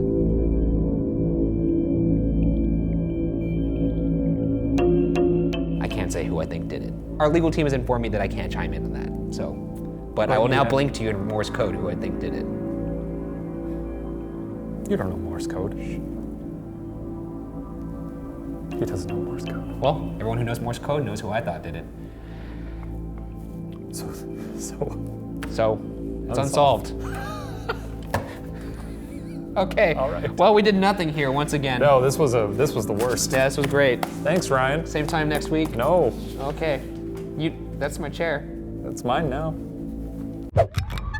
This week on BuzzFeed Unsolved, we covered the creepy death of Roland T. Owen. I gotta say, this one really gives me the willies. Gives you little goose pimples. Yeah, I don't like it. I read about this one at night. Much like some of you watched this at night, and I was not a fan of some of the small details. There's things in this that just It rustles your jimmies. rustles my feathers, yeah. Ruffles your feathers. Ruffles or rustles, it could be either. I don't think so. I think it could be rustles. All right. Well, rustling, you could like rustle through the brush. Agree to disagree. Sure, whatever. On Wednesday, January 2nd, 1935, around 1:20 p.m., a man calling himself Roland T. Owen checked into the Hotel President in Kansas City in room 1046. Witnesses said he was aged anywhere from 20 to 35, with brown hair, a scar on his scalp visible above his ear, and a cauliflower ear. He was nicely dressed in a black coat. The bellboy, Randolph Probst, helped Owen to his room, where he reported that Owen seemed to have only packed a brush, comb, and toothpaste. The maid, Mary Soapdick, What's her name? Oh God, I know she's a maid, her name is Soap Dick. I'm trying to move. What a really funny big laugh you got out of that. Look how happy you are. Oh man. Soap What a Dick. gem of comedy we've mined here today. the maid, Mary Soapdick, said Owen allowed her to clean while he was in the room, but asked that she not lock the door on her way out because his friend was about to visit the room very soon. Soapdick said that Owen kept the shades tightly drawn and the lights off, with the exception of one dim lamp. Other staff members who entered the room also mentioned this detail. I don't want to be in the room when they're in there. That's scary. Yeah. I imagine him just sitting in a chair in the corner, just a shadow man. Clean it. Clean the room. I think you're getting Anton Chigurh vibes from this guy. Fluff the pillow. According to the maid Soapdick's statement to the police, she felt that Owen was, quote, either worried about something or afraid, end quote, and that, quote, he always wanted to kind of keep in the dark, end quote. At 4 p.m., Soapdick returned with new towels, finding Owen laying on the bed, completely dressed, in the dark, with the door unlocked. She also saw a note that read, quote, Dawn, I will be back in 15 minutes. Wait, end quote. It's weird, right? Yeah. I would not go back into that room. If you were the maid. No. Yeah, I think that's a good instinct to have. If you see a guy laying on a bed in the dark, awake, just like looking at you, I think that's your cue to leave. The next day, on January 3rd, Soapdick came back to clean the room at 10:30 a.m. She noticed that the door had been locked from the outside and assumed that Owen locked it as he was leaving the room. However, Owen was sitting inside, again with the lights off, which meant that someone else had locked the door from outside the room. While Soapdick was still in the room, Owen answered a phone call and said, quote, no, Dawn, I don't want to eat. I'm not hungry. I just had breakfast, end quote. Repeating, quote, no, I am not hungry, end quote. What hotels allow you to lock a room from the outside? This hotel did. It's weird. I would imagine you could just call the front desk and say, hey, I'm locked in my room. Let me out of here. It's just my thought is, who is this person that's locking him in the room? Or who is he waiting for that he's sitting in obedience in the dark? Well, if this guy's a weirdo to begin with, he's got weird friends. Okay, I guess that's fair. Weird attracts weird. Soapdick came back around 4 p.m. to deliver fresh towels. She heard 2 male voices from inside the room. When she knocked, she heard a rough voice say, quote, "Who is it?" End quote. When she explained that she had fresh towels, the man said, quote, "We don't need any." End quote. Even though there were no towels left in the room. During the night, a woman staying in room 1048 would report hearing loud voices, both male and female, cursing on the same floor. Though, there was apparently a party going on that night in room 1055. Now things begin to get very strange. The next morning, on January 4th, around 7 a.m., the hotel phone operator noticed that Owen's hotel room phone had been off the hook for a while without being in use. So, she sent the bellboy Probst upstairs to 1046. Despite the locked door having a "Don't Disturb" sign, Probst knocked a few times and heard a low voice say, quote, "Come in, turn on the lights." End quote. However, the door was locked, and no one was getting up to let him in. So after knocking repeatedly, Probst said, quote, "Put the phone back on the hook," end quote, assuming that Owen was drunk. Around 8:30 a.m., about an hour and a half later, the phone was still off the hook, and another bellboy, Harold Pike, let himself into the room with a passkey. Using only the light from the hall, the bellboy Pike observed that Owen was in bed, naked, and seemingly drunk. He also noticed that the bedding was darkened around Owen. The phone stand was kicked over, so he fixed it and put the phone back in the receiver. They went in there and they saw this person on the bed with a dark stains all around them, and were like, chill. Those are your sheets. He's obviously making himself into a Sunday, nothing to see here. Right. Let's go back down to the front Don't desk. just leave. Stupid. At approximately 10:30 to 10:45 a.m., the phone was once again out of the receiver. They sent the original bellboy Probst to resolve the situation. When he opened the door, he stumbled upon a truly horrific scene. Here's his statement to the police. Quote, "When I entered the room, this man was within 2 feet of the door on his knees and elbows, holding his head in his hands. I noticed blood on his head. I then turned the light on. I looked around and saw blood on the walls, on the bed, and in the bathroom. This frightened me, and I immediately left the room and went downstairs." End quote. And it seems like everyone kept checking in to be like, let's make sure nothing horrible is happening here. Oh, seems like it might be. We'll give it another hour. And then an hour later, okay, yep. This murder's not ripe yet. It's not ripe yet for the plucking. Yeah. Also, the way they found him, Imagining that is truly horrifying. he said he was within 2 feet of the door on his knees and his elbows, holding his head in his hands. Like, No, not like that. He's not taking glamour shots. Nice of you to come in. I'm dying. just blood. Owen was discovered with extensive injuries. He had been tied up with a cord around his neck, wrists, and ankles. It appeared he had been tortured. Blood had even gotten on the wall and ceiling above the bed. I'm a little tired of people being so aghast that blood is on the walls and the ceilings. Of course blood's gonna get everywhere. A person is beating the shit out of someone and stabbing them. It's also, I mean, come on, it's a visceral thing to imagine that someone's getting beat so heavily that blood is splattering everywhere like a Tarantino flick. Yeah, well, that's what happens. If you put your finger in a cup of blood and just went, Okay, wait a there's second. blood on the ceiling. Wait, what?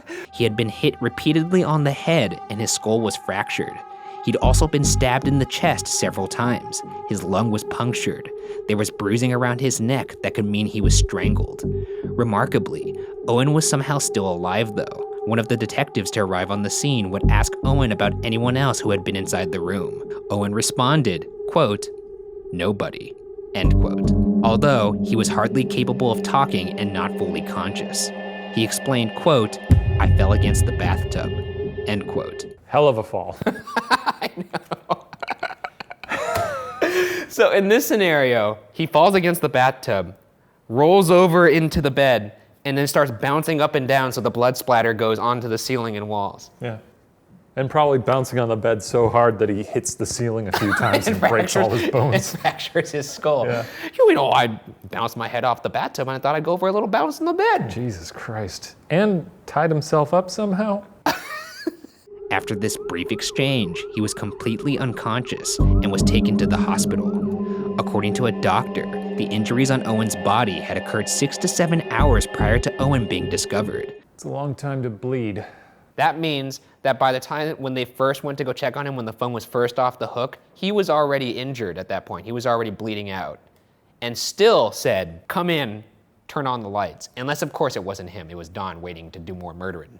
Detectives found no weapon, nor any of Owen's belongings in the room, therefore removing suicide from the equation. 4 fingerprints were found on the phone stand, potentially from a female. Owen would die after midnight on January 5th at the hospital. When Owen initially checked into the hotel, he mentioned he was from Los Angeles, but Los Angeles authorities were unable to find any record of a Roland T. Owen, bringing into question whether that was the victim's real name. His body was placed for viewing at Melody McGilley Funeral Home. As the story spread, more and more people began reaching out to Kansas City authorities to see if their missing loved one could be Owen, to no avail. Next, police focused on the mysterious Don, that Owen referred to several times while at the hotel. Don was also conceivably the man with the deep voice that the maid heard through the hotel door. Nevertheless, the police's search returned no results. Owen's upcoming burial was announced by the Journal-Post on March 3rd to be in a potter's field. However, the Melody McGilley Funeral Home received a call from an anonymous individual who said they would send the money necessary for providing Owen with a proper funeral. Somebody knows who he is, and my suspicion, what if it's Don? Here, because Don is a very tough love kind of guy. I suppose, I mean, there's 2 reasons why he would not give up his killer, right? Love, or maybe he was being entrapped somehow. Like maybe there was some kind of leverage against him. You think this was a lover's quarrel? It could have been. Why would he pay for his funeral if he killed them? Or, like, and if it wasn't the killer who's paying for the funeral, why wouldn't that person just step forward and be like, yeah, that's fucking Jerry? Right. The plot thickens. It does indeed. This is a thick-ass plot. This one's thick. Plot is thick as hell. Juicy. This is a juicy peach. Oh, it's a juicy peach, all right, and I got juice running down my chin.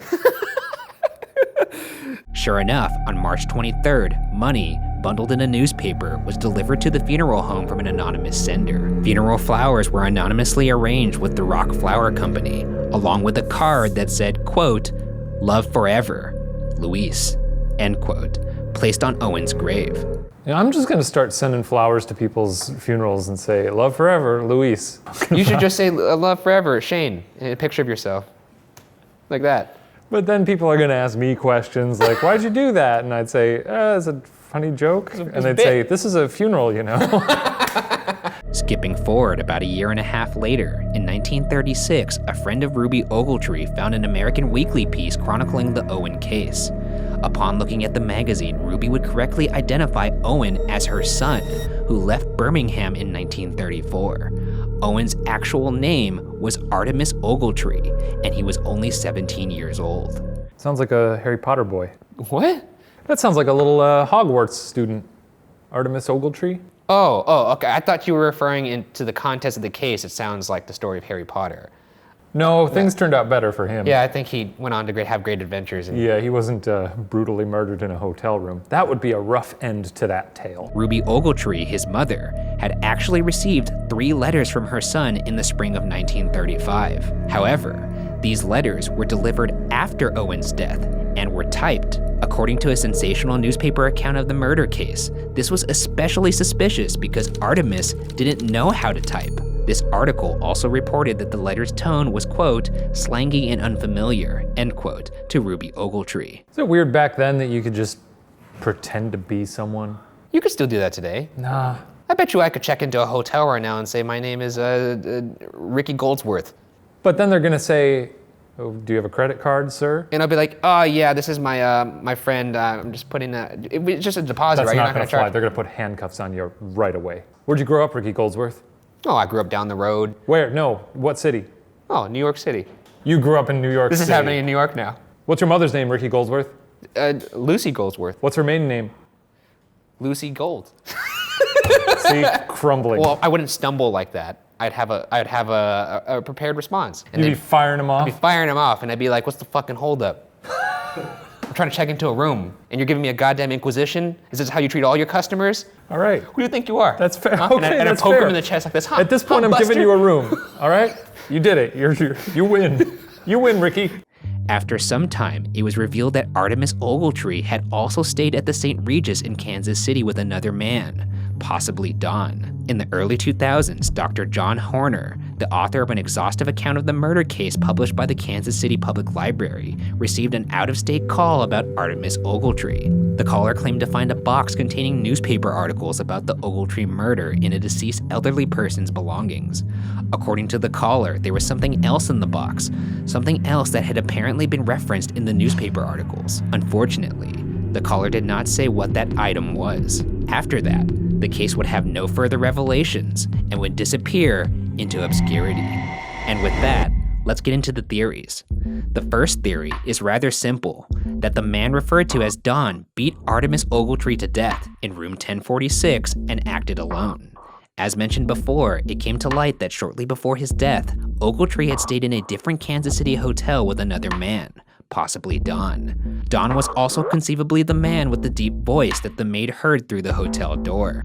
But even if this theory is true, the police were never able to figure out who Don actually was. The second theory is that the unknown Don didn't act alone. This theory relates to an observation by Charles Blocker, the elevator operator the night of the murder. His observation also perhaps sheds a little light onto who Don could be. The night of the murder, Blocker saw a, quote, commercial woman, end quote, going to the 10th floor. The elevator operator estimated that the woman was 135 pounds and about 5.5 feet tall. She had dark hair and was wearing a, quote, coat of black Hudson seal or imitation Hudson seal, end quote. What is the commercial? What a commercial woman? She would look like she was dressed in very nice clothing, so they called her commercial woman. What? Anyways, I didn't make up the name. That's what they called her. She looked like the Pine Sol lady. Yeah, sure. Yeah, she was hanging out with the Brawny guy. It was She was next to a big, tall, bald man in a white t-shirt. Yeah, it was her, Brawny, and Mr. Clean. They all went and they just went off on little adventures. Sure. Blocker claimed this woman was looking for room 1026 to meet a man she was unable to find. It's possible that this woman was looking for Ogletree and had mistaken room 1046 for 1026. This commercial woman was also seen with a man from the 9th floor, a man that the elevator operator said was the same height and weight as the woman. Some speculate that this man could have been Don.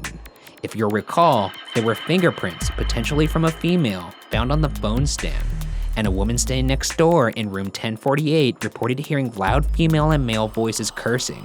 So it wouldn't be unreasonable to suspect that this commercial woman and the man from the 9th floor could have been responsible for what happened to Artemis Ogletree. However, there is nothing official on the woman or the man beyond what little is on the internet and my own personal speculation. The third theory comes from many sensational articles published in the following years that suggested Ogletree was killed for being unfaithful to his fiancée. I'd like to call to mind the announcement in the Journal Post that Ogletree would be buried in a potter's field. The announcement that appeared to prompt an anonymous caller to fund Ogletree's funeral. According to a sensational article published in the Newcastle Sun called Mystery Murder in Room 1046, that sequence of events went a little differently. The article states that a woman called the local paper to say, quote, "You have a story in your paper that is wrong. Roland Owen will not be buried in a pauper's grave. Arrangements have been made for his funeral," end quote. I'm gonna start using it. A pauper's grave? Well, just a paupers as sort of a descriptor. Like if I get a subpar salad, Oh, this is a pauper salad. I will not eat this pauper salad. Or if you get like a hotel room that just has a view of the parking lot or the freeway, I'm not gonna sit in this pauper's hotel room. Front desk, yes. I will not accept this pauper's view. This is Ricky Goldsworth. You know what the deal is. Do you want me to come down there again? Didn't think so. Man, that guy's scary. Yeah, he's really scary. When asked to identify herself and what actually happened to the man still known as Owen at the time, she replied, quote, "Never mind, I know what I'm talking about. He got into a jam," end quote, before hanging up the phone. At the same time, a man called the funeral parlor where Owen was held and said, quote, "Don't bury Owen in a pauper's grave. I want you to bury him in Memorial Park Cemetery. Then he will be near my sister. I'll send funds to cover the funeral expenses," end quote. These people hate paupers. I think maybe that may have just been slang for the time. Was it? I mean, it seems, unless these two people just love saying paupers. Either way, the more important detail to mine from that is Sister's the fact, grave. Sister's grave. Did they look into the cemetery and see? We're going to get into that. Great. Right now. Well, kinda. The man apparently explained that Owen had jilted a girl he was engaged to, and that in room 1046, Owen the man and the jilted girl had a, quote, little meeting, end quote. Before hanging up, he said, quote, cheaters usually get what's coming to them, end quote. Shortly after, the Rock Floral Company received a call asking for, quote, 13 American Beauty roses sent to Roland Owen's funeral, end quote. The voice added, quote, I'm doing this for my sister, end quote. These poor people at this funeral home are just trying to make a nice little occasion for this brutally murdered man. And they have just this cartoonish cast of characters calling them up to deliver these grisly, grim messages. If I'm working at that home, I'm getting fed up. You want to come do the job? You want to do my job? How about I be you and you be me? Show up. Why don't you bury them, asshole? Stop just calling me. I'm busy. It's fucking annoying. You know how hard it is to reconstruct this man's skull? Other than that, the mysterious death of Artemis Ogletree has been left to collect dust on the shelves of investigators, with no other possible leads or clues. To this day, it is unknown what truly happened in hotel room 1046. Was Ogletree held prisoner? Was he actually punished for cheating on his fiancée? The case will unfortunately remain unsolved.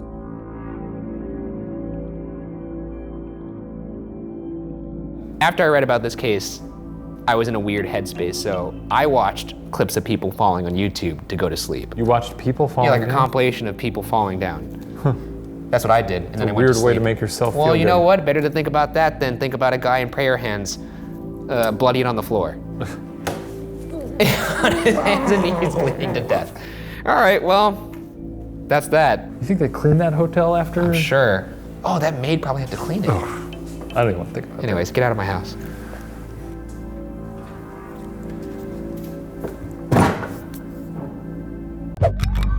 This week on BuzzFeed Unsolved, we covered the unfortunate murder of the unknown boy in the box. This case has been highly requested and is as bizarre as it is mysterious. I love bizarre, and I love mysterious. So I am titillated. Yeah, you look like you're excited to hear about this boy and his box. Yeah. Okay. I am. Well, let's get into it. On February 25th, 1957, the body of a boy was found in a box in an illegal dumping ground near Ferry Road in Philadelphia. The boy was estimated to be around 4 to 6 years old, weighed 30 pounds, and stood 3 feet 3 inches. He was found naked, but wrapped in a blanket. The boy's hair was cut, and his body was recently washed. There were small scars in several places, including his chin, groin, and left ankle, some of which suggested he underwent a medical procedure. Head injuries were determined to be the cause of death, and there were no witnesses. Wait, so I was excited to hear about this boy who lived in a box.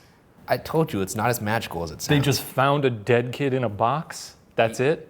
Yeah. I mean, I'm sure there's gonna be more weird details, but I thought it was gonna be like, oh, and boy, did he not like his box. And he spent years in his box not liking his box. I mean, this was the titular moment. We just went over why this boy was in a box, because he was dead. What else do you want? Well, The Boy in the Bubble, the movie starring John Travolta, he spent so much time in that bubble. you We have see a a lot of bubble content. You have a habit for citing movies as I've evidence. never seen this movie. I just know it's about John Travolta, and he can't go That's outside even worse. because germs will kill him, and he has to stay in plastic, and he kisses a girl moving. through the plastic. We're moving on. Okay. The body was first found by a young man who was walking through the abandoned lot. Strangely, this man waited a full day before tipping off the police. And even stranger, it turns out that a second man had previously found the boy's body, but had not contacted the police because he claimed he did not want to get involved. That's fair. Yeah, I thought that was odd and maybe damning at first, but now that I think about it, if I found a boy in a box, you immediately make yourself a suspect when you say, I found this boy in this box. I found a boy in a box. I had nothing to do with it. And then the police sergeant on the other line's like, oh, tell me more about this boy in the box. Does he like his box? And he's like, no, he was He dead. hates it. He was dead. Because he's dead. Exactly. With the cold weather at the time of year and the delayed phone call from the person who found the body, it wasn't possible to accurately estimate when the boy had passed away. In hopes of finding his identity, the police kept the boy at the morgue while visitors from over 10 different states tried to identify the boy by looking for any significant marks, to no avail. police sent out 400,000 flyers of images of the boy to police stations, post offices, and courthouses all over the country. Even the American Medical Association sent out a description of the boy, but it led nowhere. What kind of description are they sending out? It's just, oh, it's a boy. He was in a box. I mean, they have He's like dead. defining, kids have faces. I know, but they all kind of look the same. When babies are born, everyone goes, oh, what a cute baby. That's a baby. Either your baby's ugly or normal. I mean, when you came out, I imagine they go, whoa, that's a huge noggin. I was a very ugly baby. I imagine your first steps were your head dragging along the floor like some kind of crab creature. Okay. Well, that is not true. Is that enough head jokes for you? Yeah, that's plenty. Okay. The police compared the child's footprints to hospital records in the area. Fingerprints were taken of the boy, but no record was found to prove the boy ever existed. I mean, it's strange to just see that somebody's completely off the grid. What kind of box are we talking? I know this isn't. It's funny you would ask that because that's exactly what we're about to get into. I have And the it's mind of a detective. Yeah, it's the first clue. Good. You don't have the mind of a detective. You just, I think I do. you stumbled upon a question for once that, actually pertained to the story. You could sip your tea all you want. I'm just saying it's clearly a coincidence. Let's run through some of the key clues left at the scene of the crime. One promising clue came from the actual box itself. The box contained a serial number which allowed investigators to pinpoint the shipment, who were able to trace it back to a JCPenney store 15 miles away. Eerily, before the boy, the box was used to ship a bassinet. The store had shipped 12 of these boxes of bassinets. However, all of the purchasers paid in cash, leaving no record.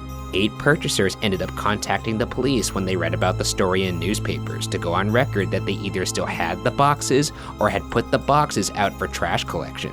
Though, the police were able to determine that the box was shipped to Upper Darby, Pennsylvania. This all makes sense. What do you have against Pennsylvania? I don't know. It's quiet up there. People got too much free time. You know what happens next. What do they even do? What's Pennsylvania known for? Putting boys in boxes. I don't think I wouldn't say that Pennsylvanians have a proclivity for I boxes think if you and look boys. at their state flag, I don't you'll think see so. a boy in a box. False. No, don't. Okay, you know what? The blanket was examined by the Philadelphia Textile Institute, which believed the blanket was made either in Granby, Quebec in Canada, or Swannanoa, North Carolina. But there was no way to tell where this particular blanket was purchased since thousands were made and sold. Ultimately, the blanket lead was a dead end. Poor guy working on that lead. Yeah. You're gonna find something with these blankets if you just follow the trail. And you're like, all right, we're doing some work here. It looks like it was made in the country of Canada. They only made a few thousand of them. Another propitious clue was a hat found 15 feet near the box, a blue corduroy Ivy League style cap, size 7 1/8. It was labeled Eagle Hat and Cap Company, and made by the small company owner, Mrs. Hannah Robbins, in South Philadelphia. Dump a hat, dump a boy. People dump things in lots. Yeah. There's a boy in a box in a lot. Also, not always intentionally. You lose a hat in a lot. Well, I'm pretty sure the boy in the box was dumped there intentionally. That's probably intentional. No one's like dragging a boy in the box and then like, as they get home, they're like, I'm forgetting something. Janet, we left the box. Our boy was in that box. Mrs. Robbins remembered the man who purchased the hat because she had customized it for him. The man, who was described as blonde between the ages 26 and 30, requested that a leather strap and buckle be added to the hat. He paid in cash, and she never saw him again. Detectives visited over 100 stores within the area, but nobody recognized the hat nor the boy. There was also strands of hair found on the boy's body, suggesting a hasty haircut, and one forensic artist named Frank Bender believes the boy was possibly raised as a girl. In fact, Bill Kelly, an original investigator of the case, recounts that in 1957 and 1958, a West Coast artist did circulate a rendition of the child as a girl, but it never produced any leads. Wow, they're really going all out for this. So it could have been a girl in the box, but it wasn't. It was a boy. Maybe he had like long hair. Or maybe, like, I cut my hair throughout most of college, my own hair. I mean, it's cheap. You did? Yeah. How'd that turn out? Do we have any pictures Pretty of that? good. People were actually pretty impressed when I told them. With all these dead ends, let's get into the theories of what could have possibly happened to this boy and who he could be. The first theory comes from authors Lou Romano and Jim Hoffman, who came across a lead from a man in Philadelphia who said that his family once rented a place to a man who sold his son, possibly the boy in the box. Who sold his son? Yeah, so he rented a place to this guy who sold his son. He sold his Which son? is weird because unless he was there to actually see the sale go down, that's not something you really tell somebody in passing. No. Wow, the place is beautiful. I'm selling my son tomorrow. I'll take it. How much is it? How many bedrooms? We'll need 60 one of them. bucks. Can you believe it? How much is rent again? A forensic pathologist looked at photos of the boy's potential father and possible brother and agreed that similarities would warrant further laboratory testing. He found similarities in the facial structure, the helix of the right ear, and the nose. A DNA sample was taken from the man they believed to be the brother. Oddly, investigators on Philadelphia police did not say whether they would test DNA to compare the potential brother to the DNA of the boy in the box. They only said they would, quote, investigate further, end quote. Okay, here's what I don't get about that. If we had a possible match on this boy in the box and you had an opportunity to compare it to DNA of a suspect or a person that's possibly a relative, why not just do it? How much do DNA tests cost? That's true. It doesn't make sense to me, but apparently nothing came of it. You know, maybe they did do it and nothing came of it and they just didn't report it. Could be. Or it's just, bureaucracy, man. Or a cover-up. Or a cover. The second theory comes from medical examiner Remington Bristow, who investigated the case for over 36 years. Bristow gathered newspaper clippings of the boy and spent thousands of dollars of his own money and countless hours trying to identify the boy. He traveled all the way to Arizona and Texas for leads. Bristow even consulted with a psychic who held staples from the bassinet box, hoping he or she could gather some clues. Bristow went even as far as carrying a mask of the boy's face in his briefcase. Okay. Let's think about some things here. The last two went a little off the edge. Yeah. Especially the latter. That doesn't even seem helpful. So would you wear it and go to people and be like, do you know me? Do you see my little boy face? Does this look familiar to you? Wah! You know what's even weirder? Even if he didn't open with that and he's like interrogating someone like, you seen this kid? No. All right, let me pull out one more thing. Clip. Now. Now have you seen him? And they're just like, no. Could you please leave my Can you home? please leave? Bristow theorized that the boy died accidentally. His freshly cut hair and nails indicated that he was well taken care of. Perhaps the boy's family never came forward because they did not want to be charged with murder. Based off of a psychic's clue, Bristow looked into a foster family that lived nearby where the boy was found. The foster family had already been interviewed by the police. At this foster family's 1961 estate sale, Bristow found a bassinet that he believed could have previously been stowed in the box the boy was found in. They don't know what the other bassinets looked like? That's weird. Yeah, I guess nothing must have came of that because it's like it may have looked like it. Then again, keep in mind this is not an official investigation. Yeah, I know. This is just a man with a passion. A passion for justice. Yeah. Respectable. Bristow then began to theorize that the boy was an illegitimate child of the daughter of the foster family and was perhaps abandoned by the daughter so she would not be revealed as a single mother. Bristow would eventually pass away in 1993, but shortly after, Philadelphia detective Tom Augustine took up the case where Bristow left off. On February 23, 1998, Detective Augustine went to the home of Arthur Nicoletti, the man who led the former foster care home. Nicoletti's wife, Anna Marie, was the woman Bristow theorized to be the mother of the boy in the box. In addition to being Nicoletti's wife, Anna Marie was also Nicoletti's stepdaughter. So he married. Wait, hang on. What? Your brain is imploding right now. I need like a visual here. So his wife. Well, when a man loves a woman. And So. Yeah. all right. But it's his wife. Yeah, it's not incest technically because it's not. Yeah. Anytime you have to say it's not incest technically, that's not great, Ryan. True, but it isn't. It's not his blood. Okay. Anna Marie told Augustine that she did have a boy who passed away in bizarre fashion, with morgue records supporting her statement. His cause of death was electrocution from a nickel ride outside of a store, once again leading to a dead end. That's pretty funny.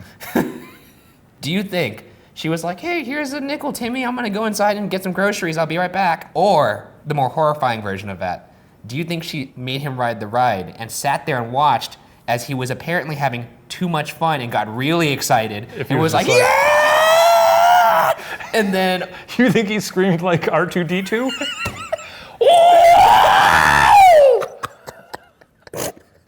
See, that's kind of horrifying when you think about it that way. Sure is. But there was a moment where she was probably like, wow, he's really enjoying that ride. Yeah, it's just one of those unfortunate deaths where obviously it's a tragedy, but boy oh boy, is that a laugh riot. The third and final theory comes from a woman named Martha. A psychiatrist from Cincinnati contacted Augustine and said one of her patients insisted on speaking to the police. The patient went by the name of Martha and said that when she was 11 years old, her mother took her to a house where she handed an envelope over for a boy. Did you just realize something? What just happened? Well, remember in the first theory, I said there was the guy who Did said you not- he sold his son. Yeah, did you just not realize that until now though? Yeah. Because, Jesus, I've never seen you. Eureka. You could put a light bulb up. Can we play that back and put a light bulb over Ryan's head when that happens? Was that clear, that what the connection I made? There was the guy who they thought maybe sold his son. Yeah. And here's the purchase happening. And you didn't make that until you read it just now. I'm so in each theory. Yeah, you didn't link That- them. Martha said that she was sexually abused by her mother, and the mother wanted to do the same to the boy. Martha said her mother beat the boy to death after struggling to bathe him and drove Martha and the boy to Philadelphia to abandon him. Martha spoke with investigators Tom Augustine, Joseph McGillen, and William Kelly. McGillen and Kelly were one of the first on the boy in the box crime scene. All three were allegedly convinced by Martha's story. According to Bill Fleischer, a retired FBI agent, details of Martha's story add up. The testimonies, addresses, and descriptions. It is a strong theory. But even with Martha's lead, the police were not able to verify if the boy was who Martha claimed he was. Did I actually just solve something? I think you did, to be honest. I may have just solved something. Oh my God. You've done it, Ryan. But if that's the case, then the police would have just released it. So obviously this is not right.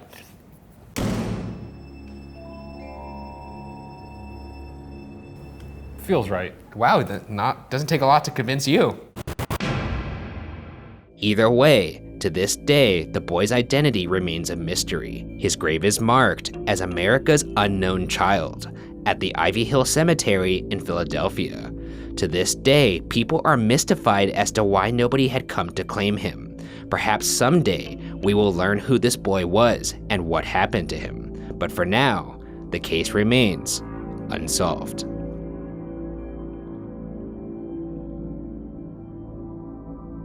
I'm gonna still say this is very unsolved. Yeah. But for a moment there, I thought I had solved something. Yeah, you could see it in your expression. The day you solve something, I'll give you $500. Oh, wow, 500 real dollars?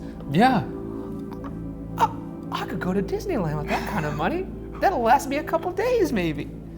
Thank you, Shane. Let's make it 200. $200? That's still good. Oh my, you're so generous, Mr. 500 is Madej. too much. I got groceries to buy.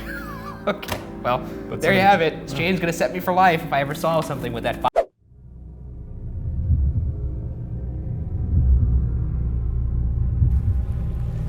What do you suppose is in here? I'm not looking in there. Want me to look in there?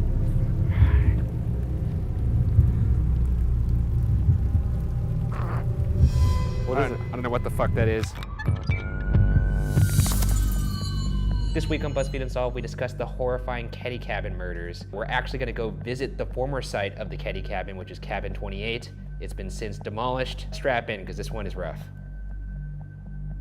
Yeah, this is gross. I'm aware of some details of this, and it's yucky. That's something like a toddler says when they don't want to eat, like if they have like squash on their plate. It's also something an adult says about a gruesome, gruesome murder. I guess so. Let's get into it. On April 12, 1981, in Keddie, California, the Sharp family and some friends went to sleep in Cabin 28 in the Keddie Resort Lodge. What occurred next would shock the county and is a crime that is still actively being worked on today. 4 people sleeping in the house were brutally murdered.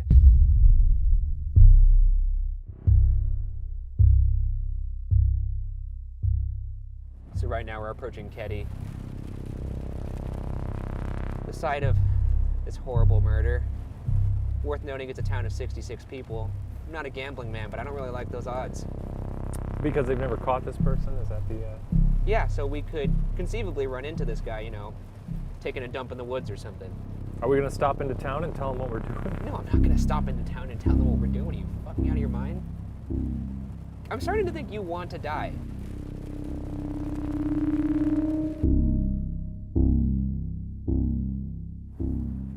Which way do I go? Left. Oh boy, I think this is it.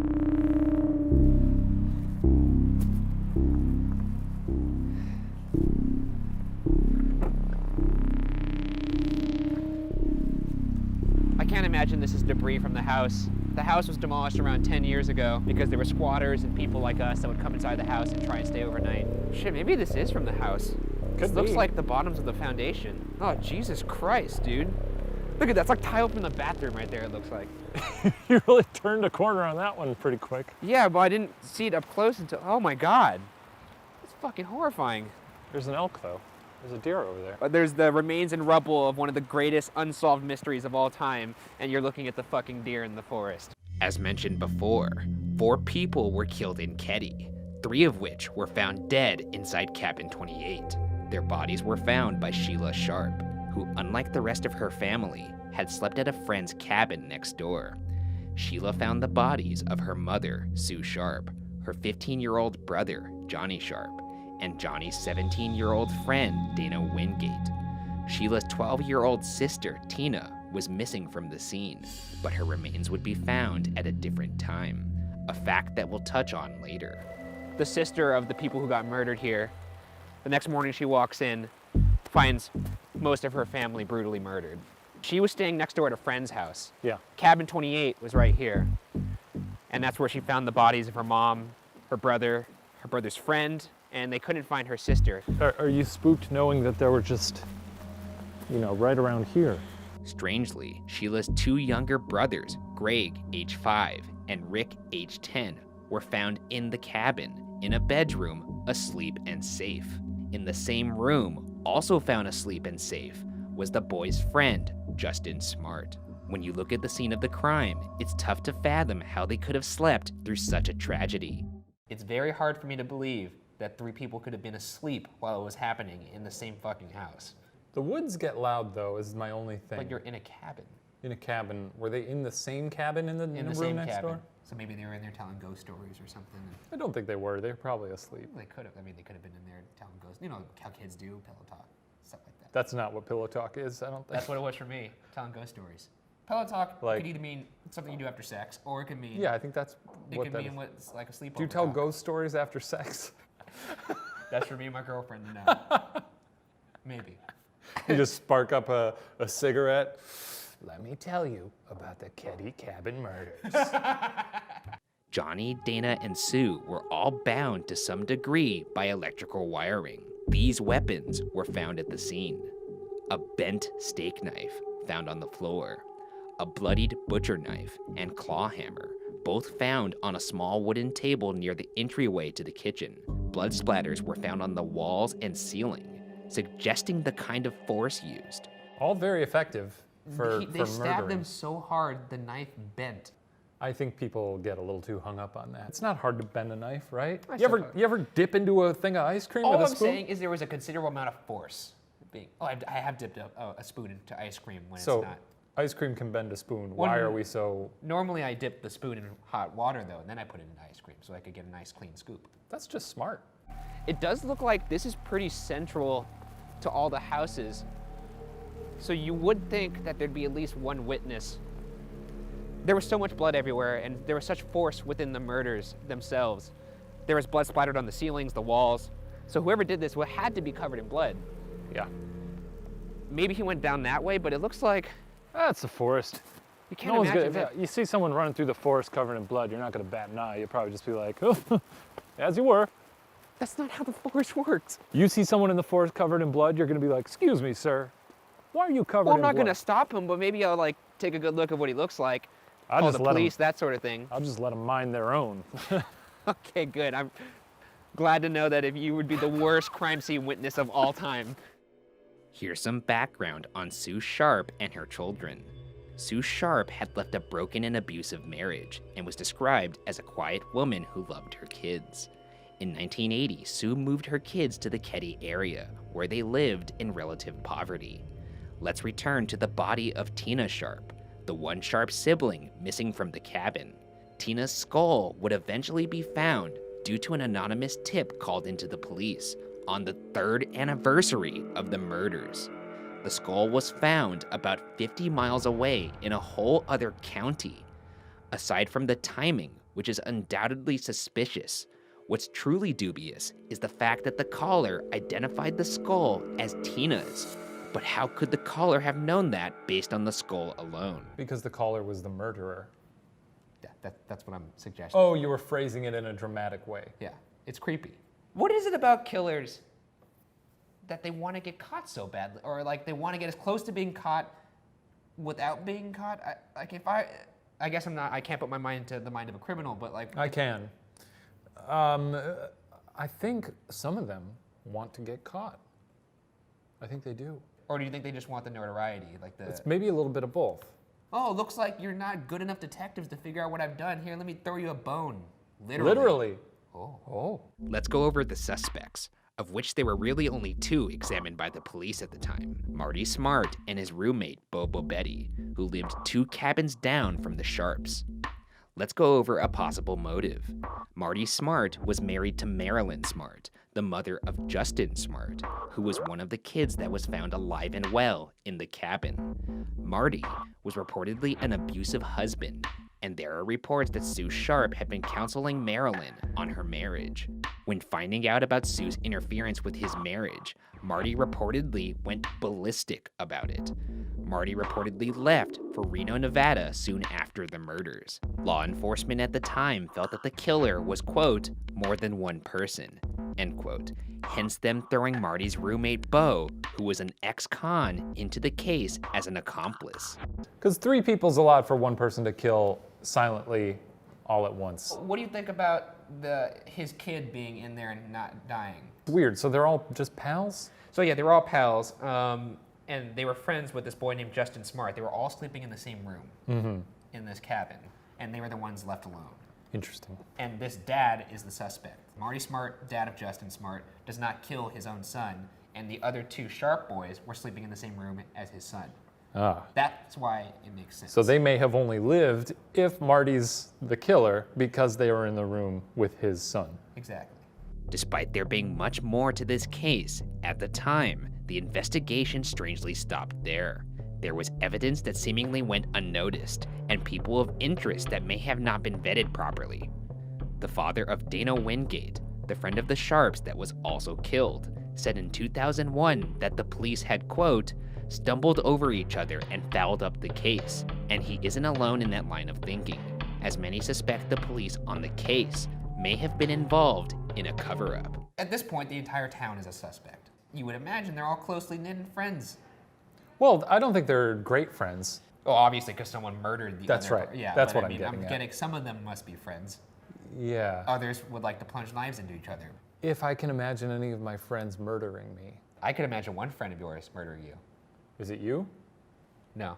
Oh. Former Sheriff Doug Thomas, who was sheriff at the time of the murder, is accused of a cover-up in many online theories, which allege that he was a close friend to Marty Smart at the time. Sheriff Thomas did say that he gave one session of advice to the Smart couple, which took place before the murders.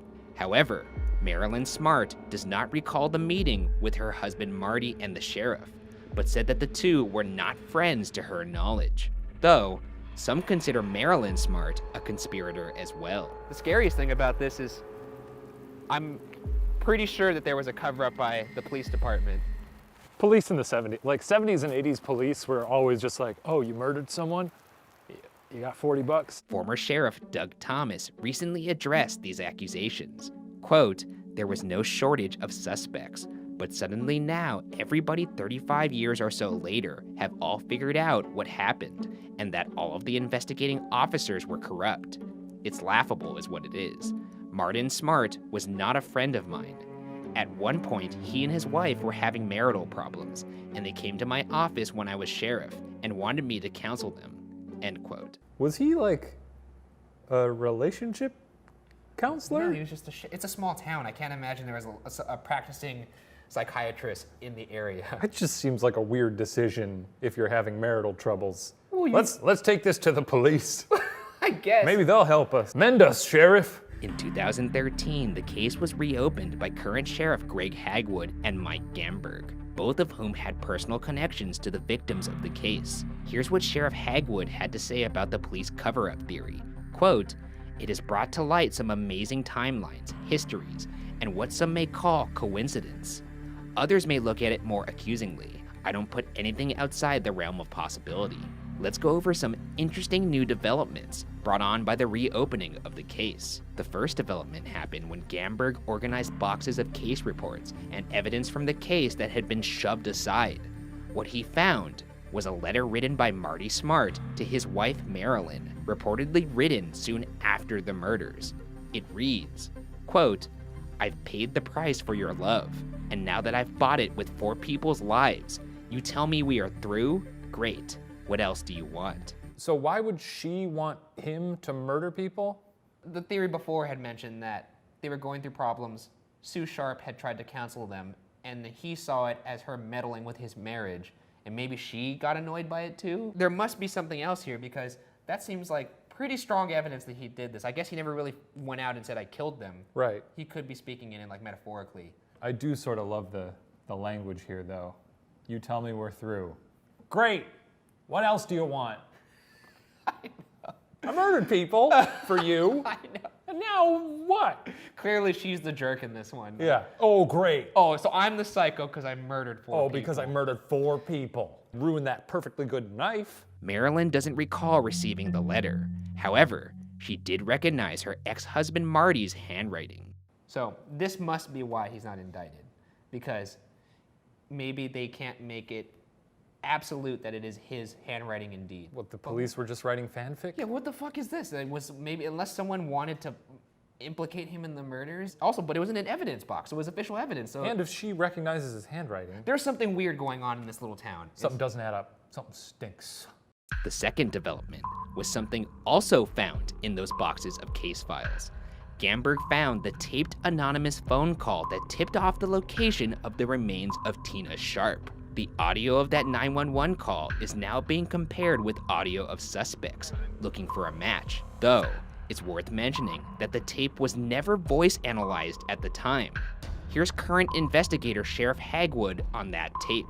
Quote, "Why that sat in a sealed evidence envelope never opened, I don't have the answer to that, but we have it now." End quote.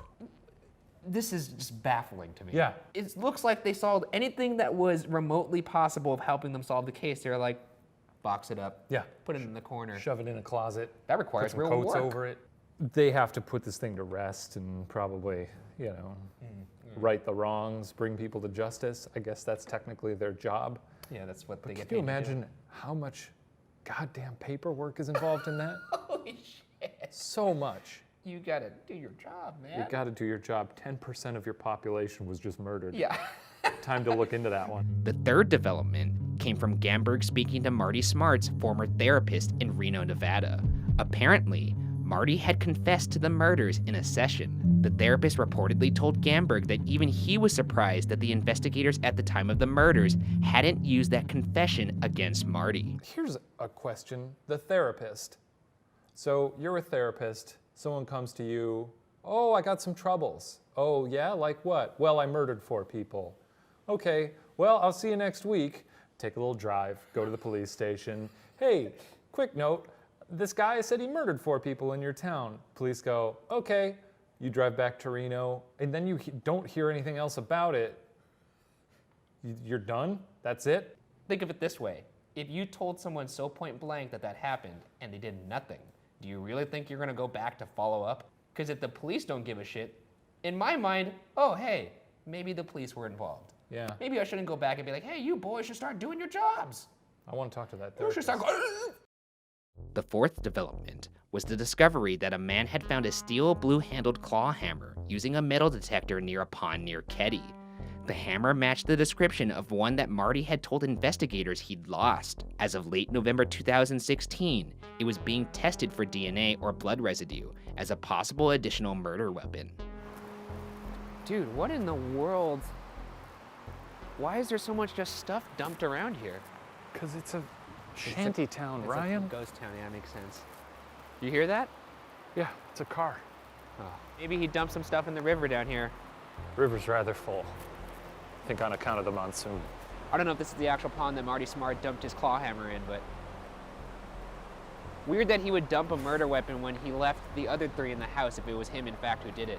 Here's Sheriff Hagwood on the current status of the case. Quote, "There are people locally who know more than they've said, and I believe we've identified some of them, and we know who they are, and we know where they are, and I have every confidence that they either participated after the fact or they have first-hand information," end quote. It's worth mentioning that Hagwood said that there are at least 6 of these people of interest, all of which are alive. It does chill me that they don't know who did it. No, they could be looking at us through a window right now. There's smoke coming from over there. What do you suppose is in here? I'm not looking in there. Want me to look in there? Wait. It's probably just...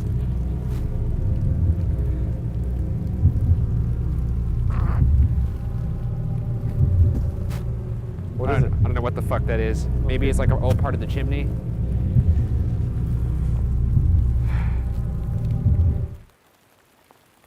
Looks like a Black Widow bite. In regards to the killers being Marty Smart and Bobo Betty, Hagwood said this, quote, "It's a theory that we are working, to the degree possible, to conclude or dismiss. There's a disproportionate amount of evidence and information that tends to point in that direction," end quote. Yeah, we have a confession letter. A therapist? We have a therapist who said that he confessed. Uh-huh. I mean, Gosh, that is pretty disproportionate. how many more forms do you need that in?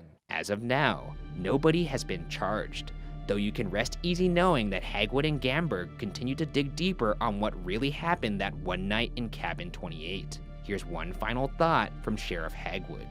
Quote, "There is not an expiration date on homicides, and to the extent that we have surviving siblings and family members, it is our fundamental obligation to them to understand who did this and why," end quote. And I'm pretty sure we're being watched, so I kind of Yeah. want to leave, to be Maybe- honest. maybe I time think to I've had go. enough of Keddie, and I haven't even been here that long. No. I hate this place. Sheila Sharp, one of the surviving members of the Sharp family, said this of Hagwood, quote, "Finally, I have somebody who cares. In the last 3 years, he's done more than the Plumas County Sheriff's Office has done in the previous 32 years.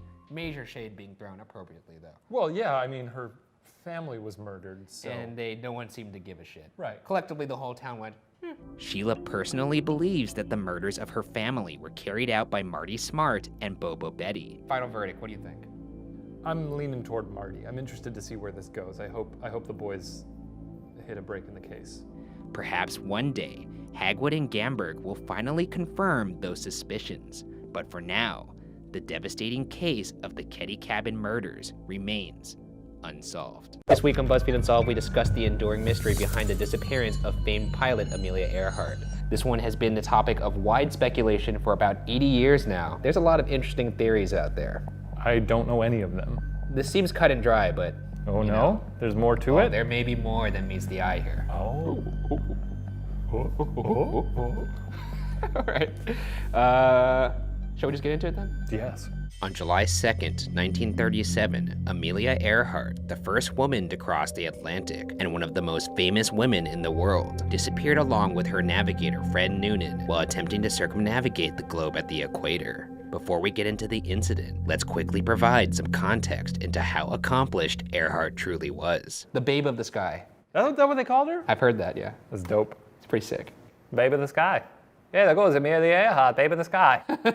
Amelia Earhart was born on July 24, 1897, in Atchison, Kansas. In 1928, Earhart became the first woman to cross the Atlantic, albeit as a passenger in a plane with 2 other pilots. However, on May 20th to the 21st of 1932, Earhart would make the trip again, this time alone, flying from Newfoundland to Ireland for about 15 hours. She was the second person to ever complete this flight. During this trip, she demonstrated her resourcefulness in times of peril, as her plane suffered a leak in the fuel tank, ice on the wings, and a cracked manifold, which caused the engine to spew flames at one point. Yet, she still completed the flight. On August 24th, 1932, Earhart flew from LA to Newark, setting a record at that time for longest distance flown without refueling. She also became the first female pilot to complete a non-stop transcontinental flight. She's got some salt in the game. She's the Michael Jordan of flying. Well, Michael Jordan never disappeared on a basketball court forever. Well, I meant so. in terms of accomplishments. Michael Jordan never went up for a dunk and then just disappeared. Like, whoa, where'd he go?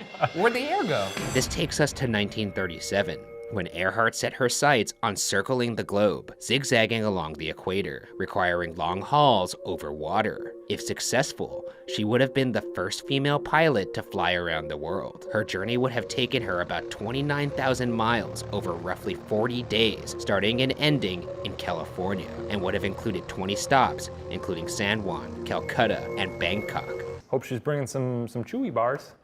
One time, I went on a flight to Asia, and I felt like I wanted to die. How long was it? It was, like 19 hours. And this was 40 days? This is 40 days. Ay, ay, ay. That's a month. Yeah, that's more than a month. Could you imagine doing one thing for a month? Like eating popcorn, our favorite thing to do in the world. Imagine sitting in a chair and all you did was eat popcorn.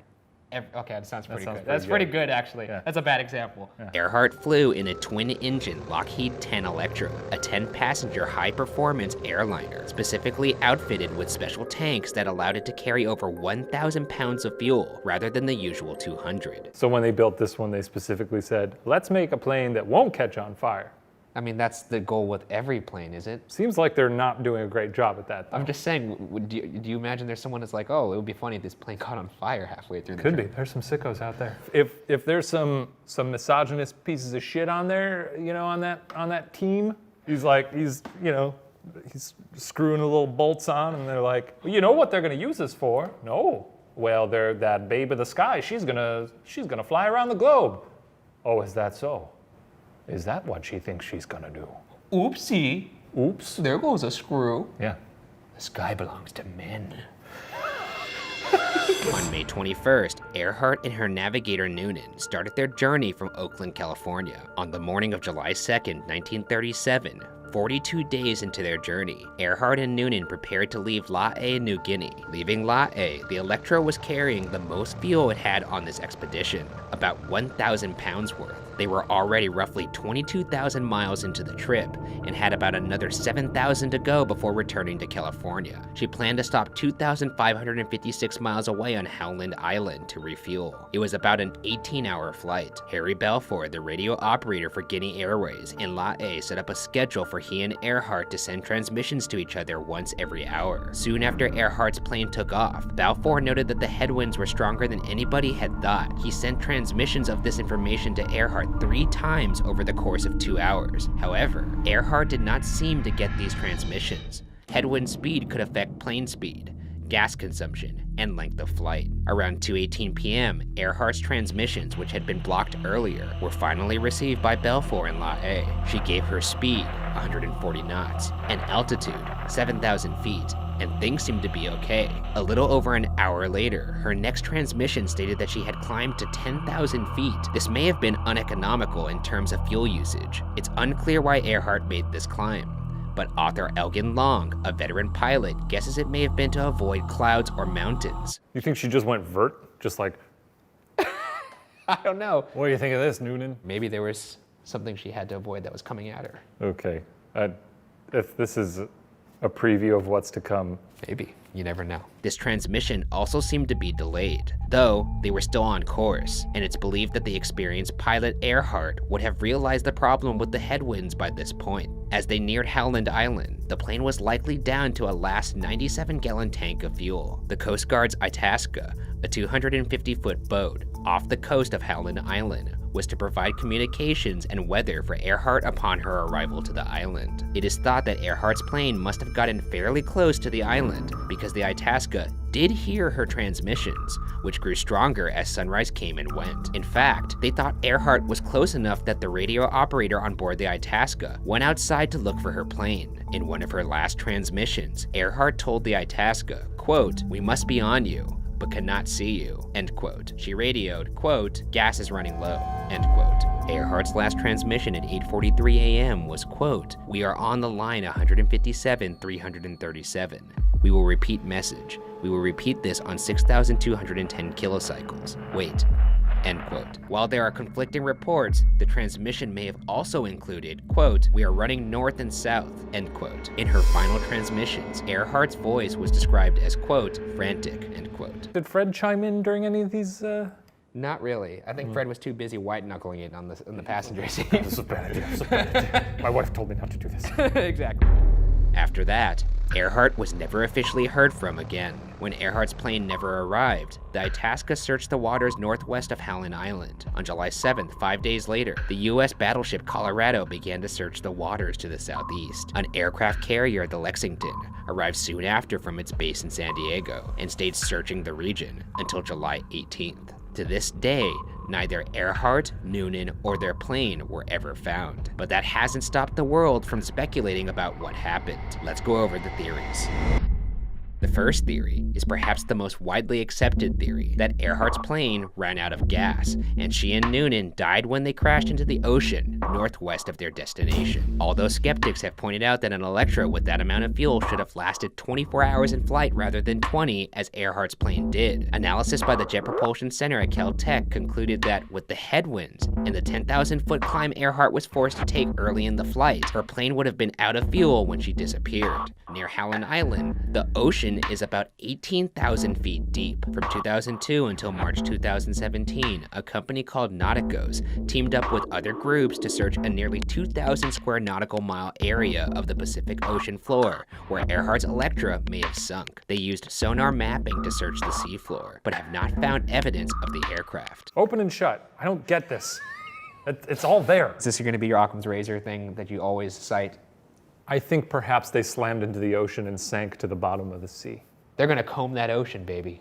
And when they do, No one can comb the ocean. You can't drag the ocean. they're going to comb the shit out of it. No, the ocean, no. That ocean's going to have nicely groomed hair. The second theory is that Earhart became a castaway on Gardner Island, now called Nikumaroro, roughly 350 nautical miles south of Howland Island. Nikumaroro is along the 157-337 line Earhart last reported flying along. As her plane lost fuel, it is thought she spotted the coral atoll of Nikumaroro that at low tide could have worked as an emergency landing strip. Roughly 2 to 3 years later, in 1939 or 1940, a British colonial officer named Gerald Gallagher found the remains of a campsite on the island, along with a box for a sextant, a tool used to determine latitude and longitude via celestial bodies. I think that's interesting. I do think it would be interesting if they did end up on an island. Yeah, if they were running out of gas, Yeah. which still is in line with your, whatever you want to call for it, sure. your calculations, they could have landed. Yeah, they could have. She was an expert aviator. She was.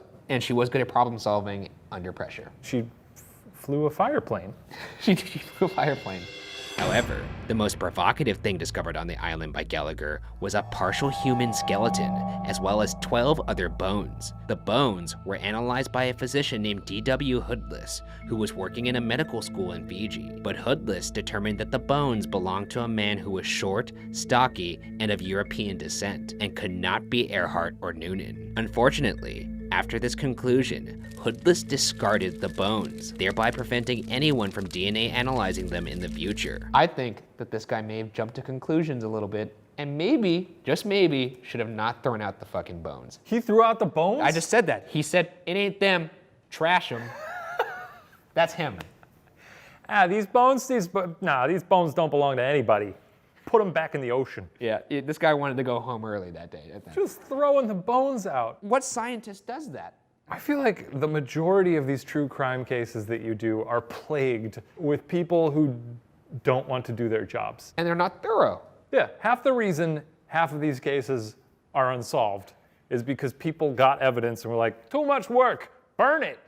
However, the International Group for Historic Aircraft Recovery, aka TIGAR, used Hoodless's original measurements of the bones and today's updated databases to determine the bones could have also belonged to a taller than average woman of European descent. And Earhart was said to be 5'7" or 5'8". That's like a foot taller than you. I knew you were gonna say that.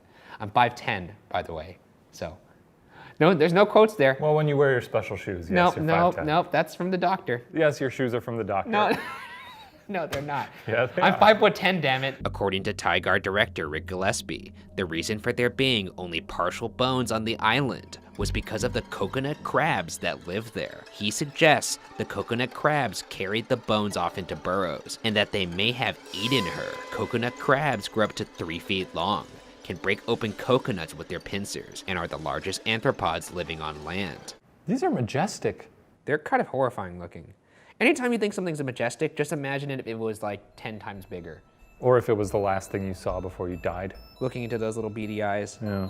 TIGAR director Rick Gillespie has also said that a photo taken in 1937 by a British expedition to Nkumaroro shows what he believes to be landing gear from a plane sticking up out of the water. He also believes that Earhart would have used her plane's radio to signal for help for up to a week following the crash, but that if the radio had been in water, it would not work. Interestingly, according to Gillespie, several possible radio transmissions from Earhart were heard throughout the week after her disappearance, all of which coincided with the low tide on that island, a time when the plane radio was perhaps not underwater and possibly functional. A teenager named Betty Clank claims that via her shortwave radio, she heard a female voice saying, quote, "This is Amelia Earhart, help me," end quote, and also heard the female voice arguing with a disoriented male's voice. She also claimed to hear, quote, "Water's knee deep, let me out," end quote. Well, A little on the nose there. yeah. I mean, I guess if your radio's malfunctioning, you want to get straight to the point. You're not going to say, the story is 1937, I landed on an island. Let me spin you a yarn that you shan't soon forget. You have one. I'm being eaten alive by crabs right now. Clank listened to the voice coming in clips for 3 hours and recorded what she heard in a notebook. Clank's father reported his daughter's findings to the Coast Guard, who did not seem to take the claim seriously, as there were reports of dozens of messages supposedly from Earhart heard in all parts of the world in the days after her disappearance. In 1991, Gillespie found a partial rubber shoe sole on the island, stamped with the words Cat's Paw Rubber Company USA. The sole was from the same type of shoe Earhart is seen wearing in a photograph taken in Indonesia shortly before her disappearance. Though, the sole belongs to a size 9 shoe, which would have been too big for Earhart. What the fuck, man? Come on. I just got you. It's stupid. For a second there, I saw you perk up. You're like, Yeah. Gillespie also found a roughly 19-inch by 23-inch piece of riveted aircraft aluminum on Nkumaroro. TIGAR believes it to be from Earhart's Electra, specifically from a shiny patch near the tail. Though Elgin Long, the first aviator to fly around the globe over both poles and an Earhart researcher/author, says the piece in question is definitively not from Earhart's plane. Other experts, including a Lockheed employee who had worked on Earhart's plane, concluded the same, according to Long. Further damning to the theory that Earhart was marooned on this island was the fact that Navy planes flew over the island Nkumaroro on July 9th, 1 week after Earhart's disappearance, and saw nothing. Personally, I love the island theory. I would love it to be true because I like the peril of it. I like think the you drama. just like her getting eaten by crabs. I love the thought of someone getting eaten by crabs. There it is. I like how you tried to sugarcoat it, and I Yeah. went immediately to the core of what I knew you would find interesting There's just about it. something truly gross about it and horrifying. The third theory, championed by Roland C. Rainick, a retired U.S. Air Force colonel, is that Earhart was in cahoots with the U.S. government and was indeed a spy. Rainick posits that Earhart had a plan B, where if she couldn't find Howland Island, she was to ditch her plane near the Marshall Islands, which are only 800 miles away from Howland Island. That way, the US government would be able to perform reconnaissance in the Marshall Islands, which were at the time occupied by Japan, under the guise of searching for Earhart. Corroborating this notion are Marshallese locals, who for decades have said they witnessed Earhart's plane crash on their island. However, The plan went awry when the Japanese intercepted Earhart and Noonan and captured them, releasing them years later, after the war. Then, Earhart and Noonan returned to live out their lives in the United States under assumed names. Some believe Amelia Earhart moved to New Jersey and changed her name to Irene Craigmille, though she married and became Irene Bolam. Though, this theory seems improbable, at least to the thought that Earhart is actually Irene Bolam, since Bolam sued the publisher of a book that shared this speculation. Also, according to Tygar, the resemblance is not that strong, and comparing photos of Earhart to photos of Bolam taken 4 decades apart proved nothing. Regardless, Irene Bolam passed away in 1982. This is dumb. It's pretty dumb. Can you imagine if someone just accused you of being Amelia Earhart? You're her. I know you are. Yeah, I don't know. I'm going to tell the world. I do love the idea that the government tells her, land in this area so we could do a little reconnaissance. Another version of this theory is that after being captured in the Marshall Islands, Earhart and Noonan were eventually executed. An Army sergeant by the name of Thomas E. Devine claimed that in July 1944, he met a group of US Marines guarding a hangar containing Earhart's Electra on the formerly Japanese-settled island of Saipan, which had recently been liberated. Devine also claims the soldiers destroyed the plane. Furthermore, a photo believed to show an obscured Amelia Earhart and Fred Noonan on a dock in the Marshall Islands was found in the National Archives by a retired government investigator named Les Kinney. It sounds like he's very accomplished and distinguished and probably knows what he's talking about. That photo looks like shit. So I don't care what he thinks of it. He might as well be looking at like a Rorschach blot and being like, that's your mother. I don't care what he thinks. The expert is only as good as the material he has in front of him. The photo was analyzed by various experts who were optimistic that it was indeed the missing aviators. Unfortunately, this photo was promptly and apparently debunked when 2 bloggers found the photo in a Japanese book published in 1935, which is 2 years before Earhart even disappeared. So that this photo might as well have been taken in front of the Leaning Tower of Pisa. No, I'm just... It's like, hey, here's a lady who looks like Amelia Earhart in Idaho in 1946. Photo aside, skeptics have pointed out that Earhart, given her fuel situation, would not have made it to the Marshall Islands regardless. Among those skeptics are Elgin Long, a former pilot, and Fred Patterson, a pilot for World Airways and expert on Electras. So you're wasting my time. You're wasting everybody's time right now. Okay, all I'm saying is it's not impossible that they overshot the island, went down, and then wherever they landed, even if it wasn't on the Marshall Islands, they got picked up by some freight boat, or they floated close enough that they got picked up by a freight boat. That does not seem crazy to me. Sounds like a fairy tale to me. Okay, well, I'm just saying that I like this theory quite a bit. All right, I'm glad you like it. Which brings us to our 4th and final theory, that Earhart may have made contact with alien life forms, either by accident or knowingly and in collusion with the US government. I don't even want to talk about it. Why? Because it's stupid. Is it completely impossible that it happened? No, because I actually do, look, aliens are a lot more probable than ghosts. Admittedly, this alien theory is a bit tinfoil hat, but an episode of Star Trek Voyager from 1995 capitalized on the idea, so that's kind of cool. Okay. I just love that every time I ask you, can you definitively say no? What's the answer? Can you definitively We don't say- need to get into No, what do that. you say? Answer the question. Definitively, It's crabs. Definitively, it's can you crabs. say that aliens did not have a part in the abduction of Amelia Earhart? No, I can't. There you go. In the end, many believe that Earhart simply crashed and died on impact, but still, there's no way of telling if any of these alternate theories may have transpired until a plane or body is discovered. The case of Amelia Earhart will likely remain unsolved.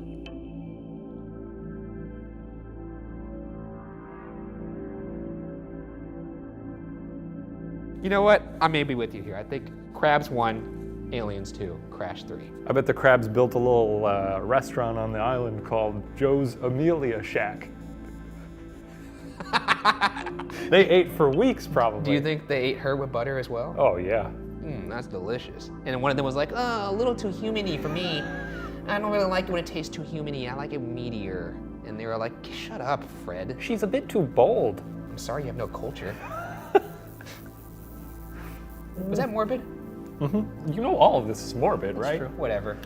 I'm sure human with butter would taste pretty good. Where are you going? I don't know. This week on BuzzFeed Unsolved, we discussed the highly controversial drowning of Natalie Wood. Get your sunglasses ready because this one is packed full of bright stars. Wow, he had them ready. He didn't even know I was gonna say that. Had them good to go. I'm always ready, baby. I'd like to say that this story is gonna be chocked full of terrible Christopher Walken impressions, but I can't say that. and I'd be Watch lying. out. Boys! 2 mice. Wow. All right, let's get into it. On November 29th, 1981, at about 7:30 a.m., Natalie Wood's body was found floating face down in the Pacific Ocean around 200 yards off Catalina Island's Blue Cavern Point. She was wearing only a flannel nightgown, blue wool socks, and a red down jacket.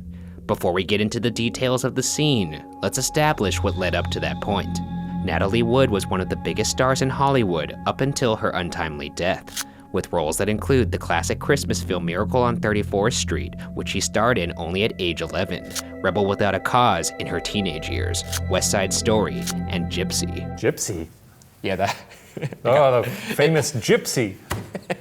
Admittedly, I was like, oh, Miracle on 34th Street, cool. Rebel Without a Cause, great. West Side Story, classic. and of course, Gypsy. Eerily, from her early childhood, Wood's mother was said to have filled her with a fear of dark water, as a fortune teller had once prophesied that she would die of drowning. Jesus Christ. Did her mother bring her to a fortune teller? I imagine it was like one of those like fortune tellers you see at like a carnival. And like, oh, would it be funny if you tell my fortune with little playing cards? Oh, maybe she'll tell you you're gonna marry a rich man. And was like- she would. You're gonna drown one day. Water's gonna fill your lungs. And I was like, all right, we've had enough of this, thank Let's you. go get funnel cakes. In a chilling incident from when Wood was 10 years old and filming The Green Promise, a bridge rigged to collapse threw her into the water, despite her mother assuring her it would be safe. Wood broke her wrist and left the incident even more terrified of the water than when she began. As a child, she had such a phobia of water, it is said she was afraid to wash her hair and had recurring nightmares about drowning. This is brutal.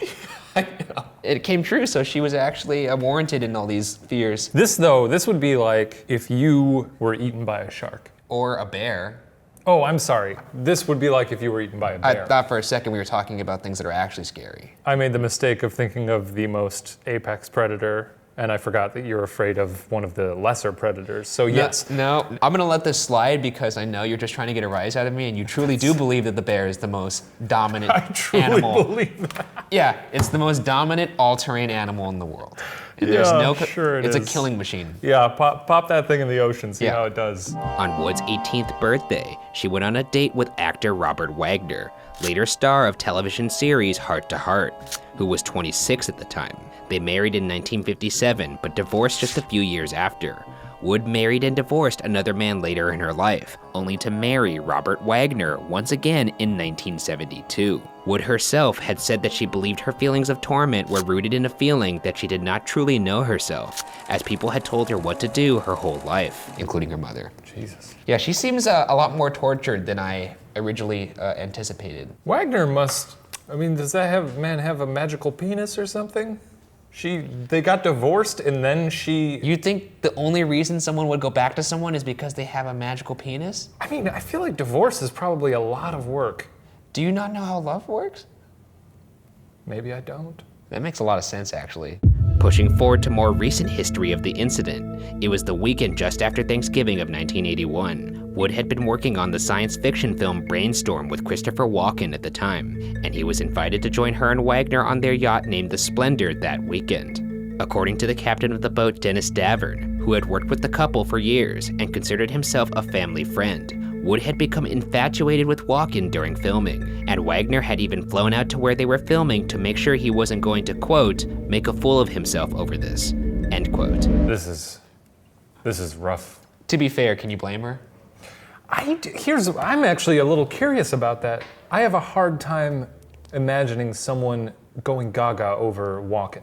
You go gaga over Walken. I go gaga. You know, he's probably magnetic. I bet when you get in a room with him, he commands the space. Yeah, no one's like, oh, Chris Walken's here. Everyone's like, you see who just fucking walked in? Chris Walken. What a Walken. Boys, the Boys. party's here. I brought some cocktail weenies.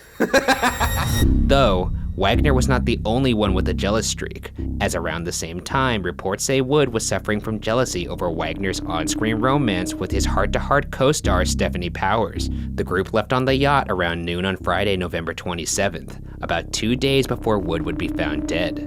Everyone on the boat, including the ship's captain Davern, had been drinking for much of the weekend. On that Friday night, Wagner and Wood argued, to the point that Davern was concerned and asked Walken to get involved. Walken is known to have refused to intervene, saying, quote, "Never get involved in an argument between a man and a wife," end quote. Davern ended up taking Wood ashore that night in the yacht's 13-foot inflatable dinghy named the Prince Valiant, and they slept at the Pavilion Lodge Hotel in Avalon. The first time Davern was questioned about this night, he lied, saying that all 4 of them had stayed on the yacht. The police, however, already had evidence that they had not been on the boat the first night, so Davern was prompted to tell the truth. He went on to say that he and Wood spent the night in the same room, but they just drank wine and went to sleep. Davern also claims that in their relationship, he felt very protective of her, and she was very comfortable with him. He seems like a good influence here, maybe. You could spin it that way, you could spin it the other way. You could see both sides of the coin here. I mean, if he's removing her from a volatile situation. Yeah, but the intentions behind that perhaps weren't the most valiant. The next morning, on Saturday, November 28th, they returned to the Splendor, where Wood apparently decided to stay for the remainder of the weekend based upon Walken's expressed desire to stay. Walken and Wood went ashore that afternoon to begin drinking at Doug's Harbor Reef, where they were later joined by Wagner and Davern. The party's waitress recalls that at dinner, they consumed 2 bottles of wine, 2 bottles of champagne, and one of the men was also drinking daiquiris. Jesus. Holy shit. The 80s are great. Yeah, it's just going to town. I'd like to imagine it was Walken, but Just throwing back the daiquiris. he seems like a daiquiri guy. I don't know. 5 daiquiris.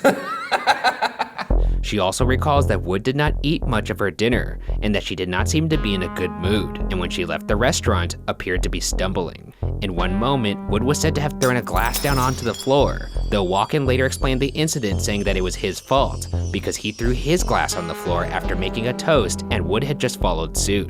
So fucking Walken is essentially Thor. Yeah. I like this drink. Another. Davern has said Walken and Wood seemed very flirty throughout the dinner. They boarded the dinghy the Valiant to return to their yacht for the night at about 10 p.m. As they were boarding, a witness from the Harbor Patrol office said they heard Wood scream about something, which he assumed was just because she was drunk. Witnesses sleeping aboard a nearby boat, John Payne and his girlfriend Marilyn Wayne, reported hearing shouts at around midnight. However, there was a party going on somewhere nearby, so he figured it was from that and did not respond. Payne claimed to hear a woman yelling, quote, "Help me, someone please help me," end quote, coming from the near stern of the Splendor and potentially from someone in a dinghy. He also believed to hear a man who sounded very drunk respond, quote, "Okay, honey, we'll get you," end quote. But his tone was so mocking, he claims this is why he believed the cries were associated with the party. Mocking tone. When you say mocking tone, you mean like, Okay, honey, we'll go get you. we'll help you. Like intimidating, scary, spooky. Oh, well, you went a little darker with it. Maybe that's what he said. Or maybe he was just joking around like, oh, go get you. Or maybe this didn't happen at all. Maybe this guy didn't hear what he thought he heard. Yeah, is he just like parked next to them? Is it like binoculars, like a creep? A star watcher. Oh, what's going on Natalie there? Wood's up on that boat. Oh, she's screaming. Better, Holy shit. better take a note about that. Reports say there was a nonviolent argument aboard the yacht soon before Wood disappeared. Wagner has said that he and Walken did have a political debate that he began at dinner, that they continued while aboard the yacht. He describes the event saying, quote, "There was no fight, no anger, just a lot of words thrown around like you hear in most political discussions. Natalie sat there not saying much of anything and looking bored. She left us after about a half hour, and we sat there talking for almost another hour. Then I went to kiss her goodnight and found her missing," end quote. What are you on to here? Are you just holding the pen and saying, He didn't notice she was missing till he went to go kiss her goodnight. Yes, So that doesn't really line up with the whole screaming woman. it doesn't. That's what I'm Aspect. saying. You kind of don't really know who to believe here. Okay. Okay. At 1:30 a.m. that night, Wagner and Sea Captain Davern made a distress call to the Coast Guard, saying that Natalie Wood had disappeared from the couple's yacht, the Splendor. And about 6 hours later, taking us back to the start, the body of Wood was found floating about a mile away from the yacht. The Prince Valiant, the inflatable dinghy, which he had presumably left the boat on, was found washed up on the rocks just a little further south. The ignition was off, the gear shift was set to neutral, and the oars were locked, which implies she may have never started the vessel. The coroner reported that she had drunk 7 or 8 glasses of wine before the incident. Her blood alcohol level was at least 0.14, and the police ultimately ruled her death as accidental. She also had superficial bruises on her arms and lower legs, as well as a cut on her cheek, though at the time, these were all attributed to what might have naturally occurred as she fell in the water. She was a little drunk. I don't know how many, I'm not a big wine guy, so I don't know if... Well, you know what blood alcohol is, 0.14. 0.14 is pretty high? That's 0.08 is you're drunk. You're drunk, you shouldn't be driving. You shouldn't be 0.14 is you should be laying down. Yeah. Okay, well, this is gonna be tricky. I'm interested to hear the theories because it does sound like it could be a case of accidental drowning. With that, let's get into the theories. The first theory is that Natalie accidentally fell into the water and drowned. The conclusion drawn by the chief medical examiner in the LA County Coroner's Office, Thomas Noguchi, was that Wood had fallen into the water while trying to board the Valiant. Noguchi hypothesized that her down jacket had likely become heavy and soaked, but she never thought to remove it due to her inebriated state. Fingernail scratches found on the side of the Valiant show she tried to climb back aboard the dinghy. Eventually, she likely finally drowned due to hypothermia and exhaustion.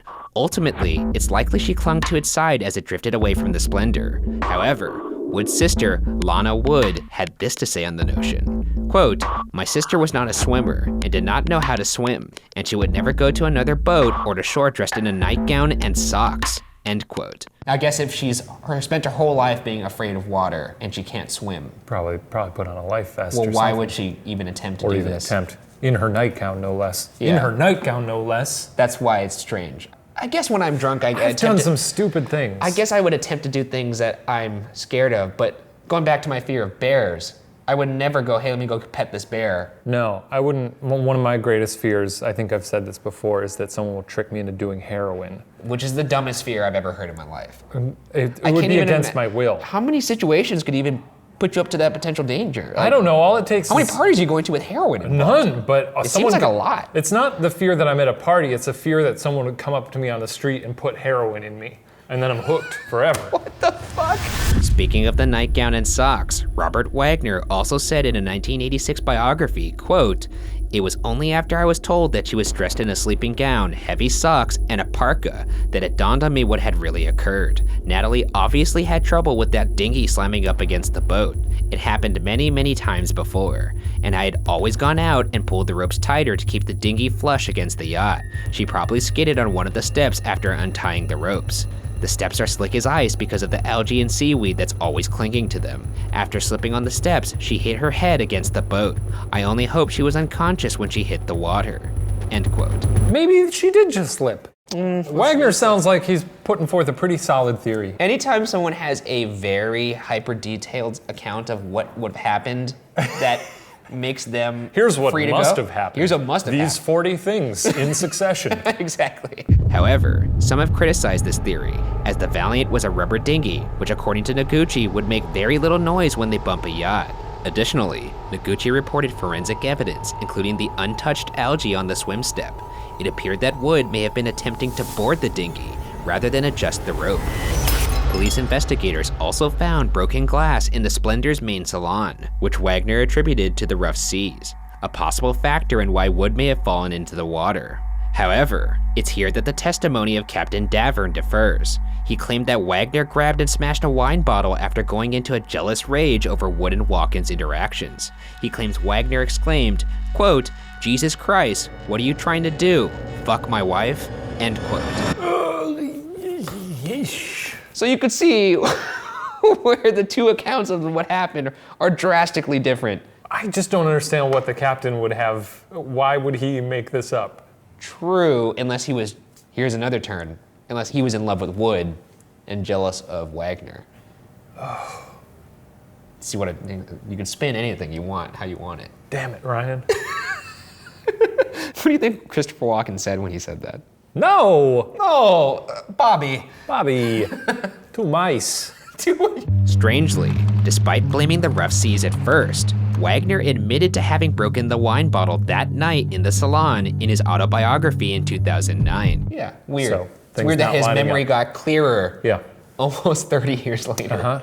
And with that, let's get into the next theory, that there was foul play involving Robert Wagner. Before we move forward, it's worth noting that Davern is an unreliable witness for a variety of factors, including that it took years for him to come forward with what he says is the truth. Additionally, he seemed to release bits of information to the tabloids in the years following the incident in a relatively unsavory way. That being said, on the whole, many factors of his story ring more consistent with testimony of other witnesses and other evidence. In fact, Walken's description of what happened when they returned to the boat is also closer to Davern's than Wagner's. Walken claims an argument broke out between Wood and Wagner over Wood's time spent away from family, to which Walken defended Wood at first, but then stepped outside rather than get further involved. When he returned, the two had made amends. Davern also describes events this way, but instead of Wood and Wagner making up, he states he also heard the two continue to argue from where he was on the bridge of the boat, and even claims he heard the dinghy being untied. He claims there was then silence until Wagner returned at about 11:30 p.m., looking, quote, tousled and sweating profusely, as if he had been in a terrible fight, an ordeal of some kind, end quote. Davern also says that Wagner discouraged him from turning on the floodlights or starting up the engine in any attempt to search for her, saying that Wagner said he didn't want to alert the people nearby. Yeah, I would not want to be this captain. I gotta say though, after hearing this account, the one person who I didn't expect to just be very innocent, fucking Walken seems like he was just chilling. He was just, he was just trying to fuck somebody's wife.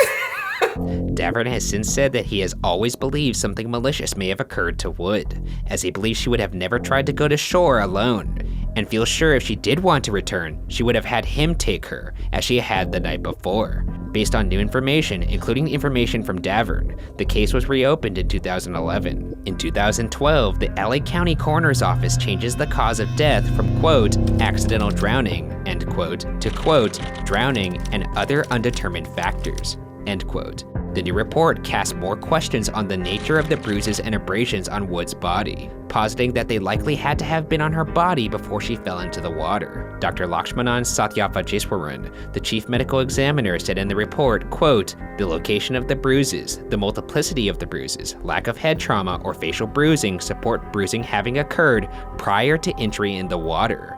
Since there are unanswered questions and limited additional evidence available for evaluation, it is opined by this medical examiner that the manner of death should be left as undetermined, end quote. Well, it's good to re-examine these cases like this every now and then because the investigators nowadays aren't big heart-to-heart fans. Was Heart to Heart that big of a thing? Was Wagner that big of a star? I feel like I'd have watched it. It was about a husband and wife detective team? I honestly don't even know. I'm gonna check it out. Okay, well you do that and you report back to me how it is. Heart to Heart and Gypsy. Gypsy, you These gotta are see my Gypsy, watch those list. two. I hope these are on Netflix. As of 2013, the LA County Sheriff's Department spokesman Steve Whitmore had described the case as, quote, open and ongoing. Nothing definitive has closed it, end quote. However, he had also previously stated that Wagner is not a suspect.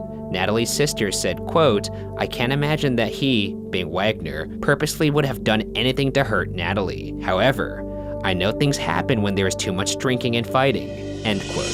I'm surprised her sister defends Wagner. Does she though? She Well, says, the thing that she said is very interesting about how, when everybody's drunk, I can't imagine ever murdering someone. but even when you drunk. drink, you can't imagine murdering No, someone? I'm saying even drunk. But I ate a pumpkin once when I was drunk. I just took a bite out of a pumpkin. You're a weird dude. Why is that Eating just coming pumpkins, up? afraid of people sticking you with heroin needles. These are That's a weird. rational fear. That is not a rational fear. Yes, it is. No, it's not. What are we talking about? Natalie Wood? I don't know. These are the musings of a paranoid man. Whether or not he was responsible, Wagner claims to feel responsible in part for her death, in that he did not notice she was gone sooner. Christopher Walken has spoken on the incident as a whole, officially saying, quote, the people who are convinced that there was something more to it than what came out in the investigation will never be satisfied with the truth, because the truth is, there's nothing more to it. It was an accident, end quote. Dwayne Rasher, the former lead police investigator on the case, still says, quote, I can't tell you exactly how she got in the water, end quote. In the end, the tragic passing of Natalie Wood will continue to confound the world. The familiar faces involved only add to the mystery, and unfortunately, we may never know what truly happened to Natalie that night, as the case of Natalie Wood will remain unsolved. This week on BuzzFeed Unsolved, we covered the Trump family. This one happened recently, and believe me, I doesn't even begin to describe this one. It's very strange. My interest is piqued. Really? Yeah. You said that with a complete dead face, so I can never tell when you're being serious. My interest is piqued. Okay, don't do Is that. that better? Nope, that wasn't better. Let's get into it. On Monday, August 29th, 2016, in Sylvan, Australia, 51-year-old Mark Trump and 53-year-old Jacoba Trump, along with their 3 children, 29-year-old Rihanna, 25-year-old Mitchell, and 22-year-old Ella, all inexplicably fled their farm. This strange family road trip would set into motion a hunt for the family that would captivate Australian media. Local police sergeant Mark Knight called it, quote, the most bizarre case in 30 years, end quote, as officials were baffled as to why the Trump family simply ran away from their home. The seemingly healthy and stable Mark and Jacoba Trump ran an earth-moving business, along with a berry farm, where all of their children worked 7 days a week. They're making their kids work 7 days a week. My parents would maybe be like, empty the dishwasher on a Thursday. And I'd be like, this is bullshit. It is excessive. I guess I'd run away from my parents if they made me work 7 days a week, especially if I was shoveling horse shit, moving dirt. I'd fake my own death. Oh man, okay, you took it a step further. I'd set the barn on fire and throw a cadaver in there and flee the country. Later, when police investigated their home, they found the following: mobile phones, passports, and credit cards. The trip, it appeared, was meant to be cash only, and quote, off the grid, end quote. I mean, I've gone on some spur-of-the-moment vacations. You strike me as one of those idiots who likes to put their phone down and go walk into the woods and experience nature and all that bullshit. Absolutely not. Get eaten by a bear. No, that's not me at all. Either way, leaving your house at this day and age without your phone, without your credit cards, that's already a death sentence. You can't do that. It's not smart. It's not smart. You can't even use Apple Pay on your phone. I've been to places nowadays that don't even accept cash. The family left in 22-year-old Ella's Peugeot SUV. They drove for the first day and night till they reached Bathurst, roughly 500 miles away from their home in Sylvan. Unlike the rest of his family, 25-year-old Mitchell Trump brought his cell phone. Mitchell, you traitor. You are a traitor to the Trump clan. It seems he didn't want to disconnect. Or he was thinking, maybe one of us needs to keep Or our he was sanity thinking, here. my family's insane. Exactly. However, roughly 19 miles into their trip near Warburton, his parents forced him to throw his phone out the window because they were convinced it was being used to track them. If your parents told you at age 25 to throw your phone out the window, would you do it? No, He did it. this is what happens when you live on a farm. Okay, what wide generalization are you gonna make about people on farms? I right just think you gotta read some culture, watch some 2.5 Men, I don't care. Just connect Yeah. to popular media and know what the world is thinking. Otherwise, you go nuts. now? Yeah, because nothing says sanity and civilization like a Red Robin, right? They have bottomless onion rings. They do have bottomless fries there. They're pretty good. The next day, on Tuesday, August 30th, Mitchell left the family around 7 a.m. The family later headed out from Bathurst toward the Jenolan Caves that Tuesday. At the Jenolan Caves, Rihanna and Ella broke off from the family by stealing a car. They drove this car to Goulburn, where they reported their parents as missing. But from there, Ella and Rihanna strangely split up. Rihanna Trump was found in the back of Keith Whitaker's Ford F-250. He was driving when he felt a kick. When he came to a stop, Whitaker called the police. Rihanna was catatonic and did not know her name or location. This actually happened. He was driving, he felt a little kick. He's like, oh, I must have not tied It down was the a gear. girl who didn't know her own name. How scary is that? You don't think you'd be scared if you went into your truck bed and you looked and there was a girl and she was just like, I'd probably be like, get out of my truck bed, you and if she weirdo." didn't respond, would you touch her? Would you think, oh, she's turning into a zombie? Is she? No, because I'm not an idiot.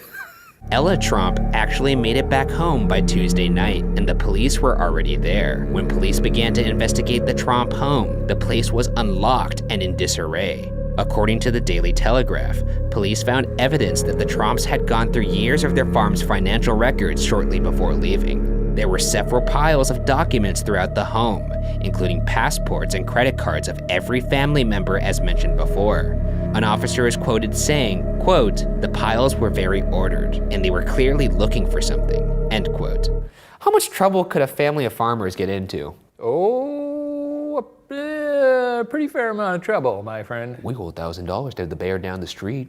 The bear down the street. That's their neighbors, right? Like a bear that lives in a little cave. Farmers and bears don't mix. This There's is no bears This on is farms. clearly a cartoonish example I was giving. Where That's not even a good cartoon. I've never even seen a cartoon where there's a bear on a farm. There's Goldilocks and the three bears. There's nothing in that story about the bears owning cows or chickens or going out and milking something. Were you not picturing a farm in your head when you were thinking No, of it's this? just bears in the woods. That could be a farm. It's not a farm. It's just bears that own a house. They're eating porridge. One day later, on Wednesday, August 31st, Mitchell Tromp, the first Tromp sibling to break off from the family, arrived home via the train.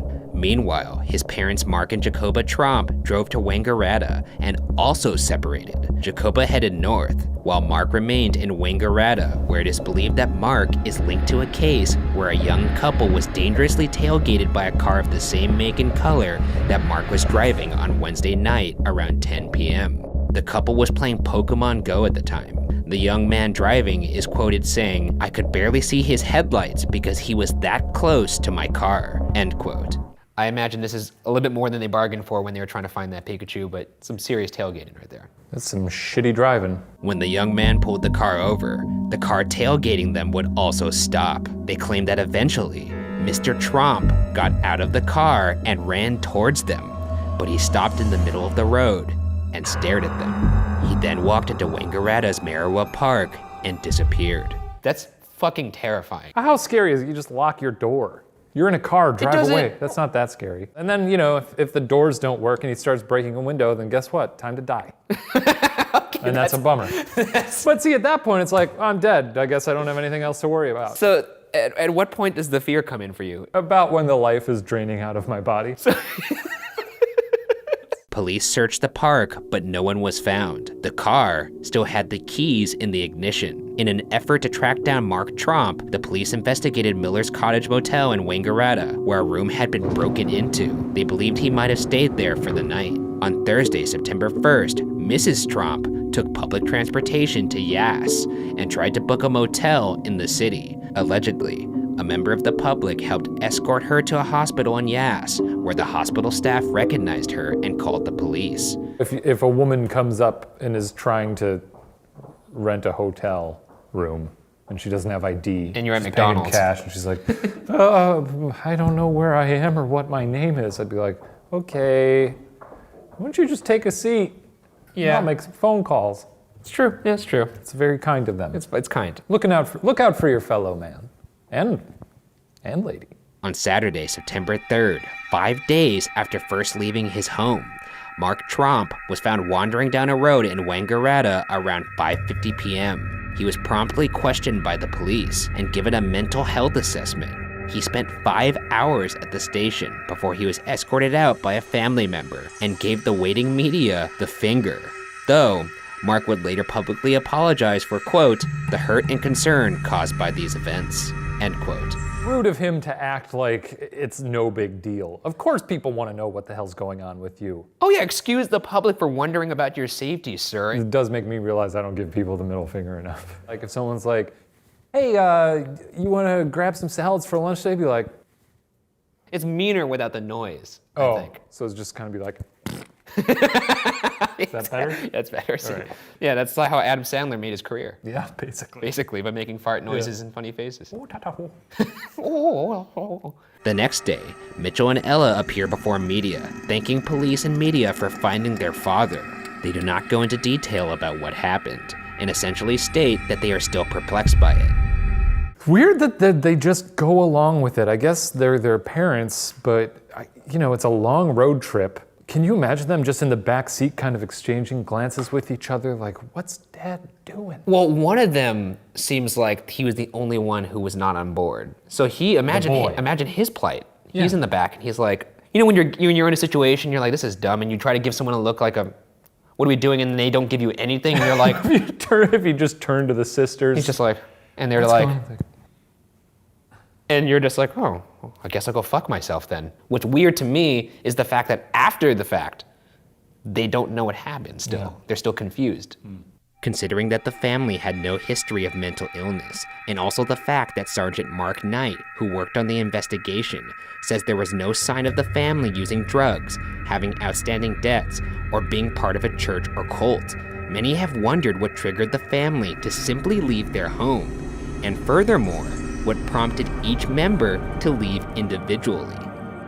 That being said, let's get into the theories. The first theory is that the Tromps were poisoned by an environmental toxin on their farm, causing them to have bizarre delusions, but there doesn't seem to be anything else to back this theory up. Mold. That's all I got. Some moldy Cheerios, maybe some bad cheese. I don't know what Yeah, else. it bad could be. cheese. That's the thing. I don't know if it would do this. The second theory is just internet speculation, that perhaps the mob had been involved. Maybe there was truly somebody after the Tromp family, so they skipped town. At one point, the entire family had planned to flee the country if necessary.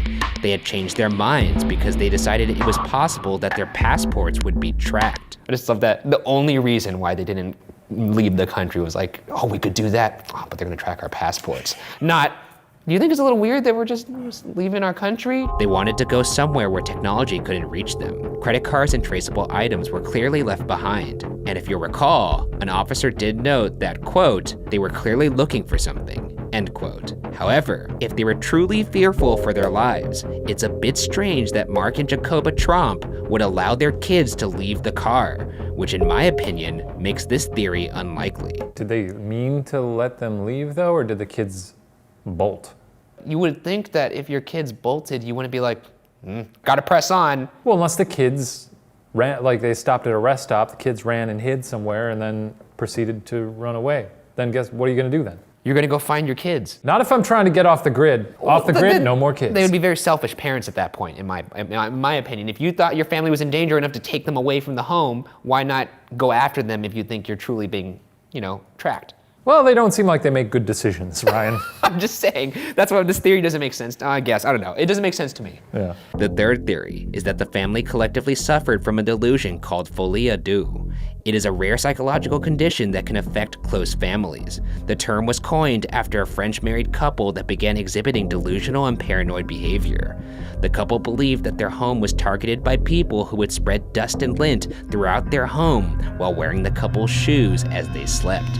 How did this dust get here? They must have been wearing our shoes and doing a little dance at night. I just think of all the delusions you could have. That's the most funny and harmless one. Though doctors were unsure who first began the delusional behavior, it was clear that they were reinforcing each other's paranoia. Over 90% of cases of folie à deux have been couples, parents and children, and siblings. Media coverage later revealed that Jacoba and Mark Tromp had been showing increasing signs of mental stress. Allegedly, one of them believed that someone was out to rob them and kill them. When asked what had possibly triggered the trip, Ella stated, quote, "It is very confusing. I still feel confused. I think our state of minds wasn't in the best place, and there's no one reason for it. It's bizarre," end quote. In the end, the perplexing Trump excursion covered almost 1,000 miles with no definitive answer as to why, leaving the case for now unsolved.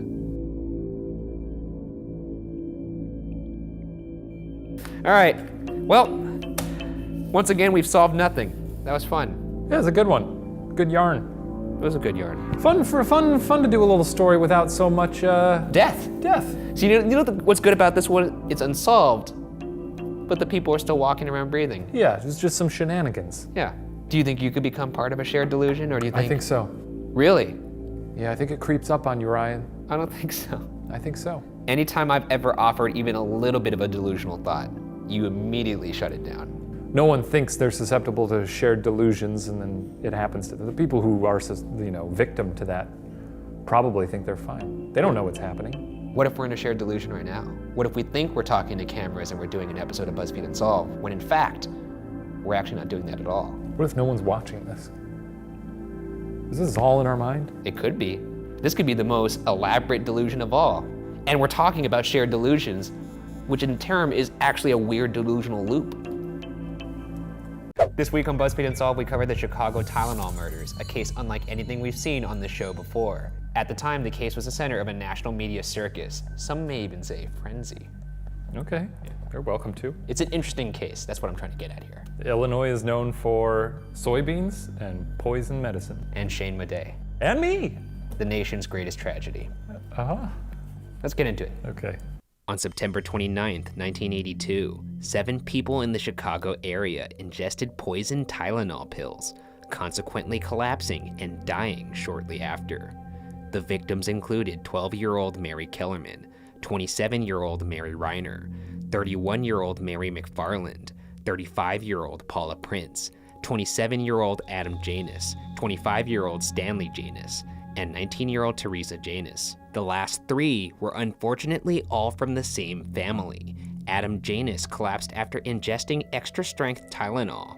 He was rushed to the hospital where he died. When the family returned home to mourn, both Adam's brother Stanley and Stanley's wife Teresa took a Tylenol, resulting in both of their deaths, making it 3 deaths in the same family on the same day. Oh no. Yeah, that's what I was saying. It's so much worse than you would think. The fact that all 3 of the Januses died in the same house would eventually lead to investigators connecting the dots. On the night of the 29th, Cook County investigator Nick Pichos compared the Janus' Tylenol bottle to the bottle from another victim named Mary Kellerman. Once Pichos had both bottles, he noticed that they shared one similarity, a control number, MC2880. Deputy Medical Examiner Donahue says he told Pichos to smell the bottles, and Pichos remembers that they both smelled like almonds, and cyanide is said to smell like bitter almonds. Exposure to a large dose of cyanide by any method can lead to seizures, cardiac arrest, and respiratory failure. Blood test results would show that the victims had taken a dose that was 100 or even 1,000 times the lethal amount. This boogeyman is very thorough. Perhaps too thorough, maybe even careless. You think he got lazy and was like, I'm gonna make like thousands of these pills, and he got through like 5 of them, and he's like, this is fucking hard. Yeah. I think I'm just, just put them all in one. Could have been 7,000, I guess. It could have been 7,000. I guess we're lucky he got lazy. Yeah. Deputy Medical Examiner Donahue says he spoke with an attorney for Johnson & Johnson, Tylenol's manufacturer parent company. By the evening of October 1st, after all 7 victims had died, authorities were fairly certain the Tylenol had intentionally been poisoned with potassium cyanide by someone. Late that night, it was announced that all Tylenol would be pulled from the shelves. Immediately, McNeil Consumer Products, the subsidiary of Johnson & Johnson that manufactured Tylenol, recalled over 31 million bottles of Tylenol and issued warnings. They also offered to replace recalled bottles with new bottles and put up a $100,000 reward for anybody with information about the person who had done this. These precautions were estimated to have cost the company roughly $100 million. I mean, because before this point, they did not have seals on the bottles, right? This case was the reason why tamper-proof seals were created. The greatest safety precautions of our time are written in blood. That's pretty true. It's accurate. I can't think of one instance where we were smart enough to take the precedent. No, it's usually just, scrub off all the guts over there, and I guess... Let's put a cross guard there.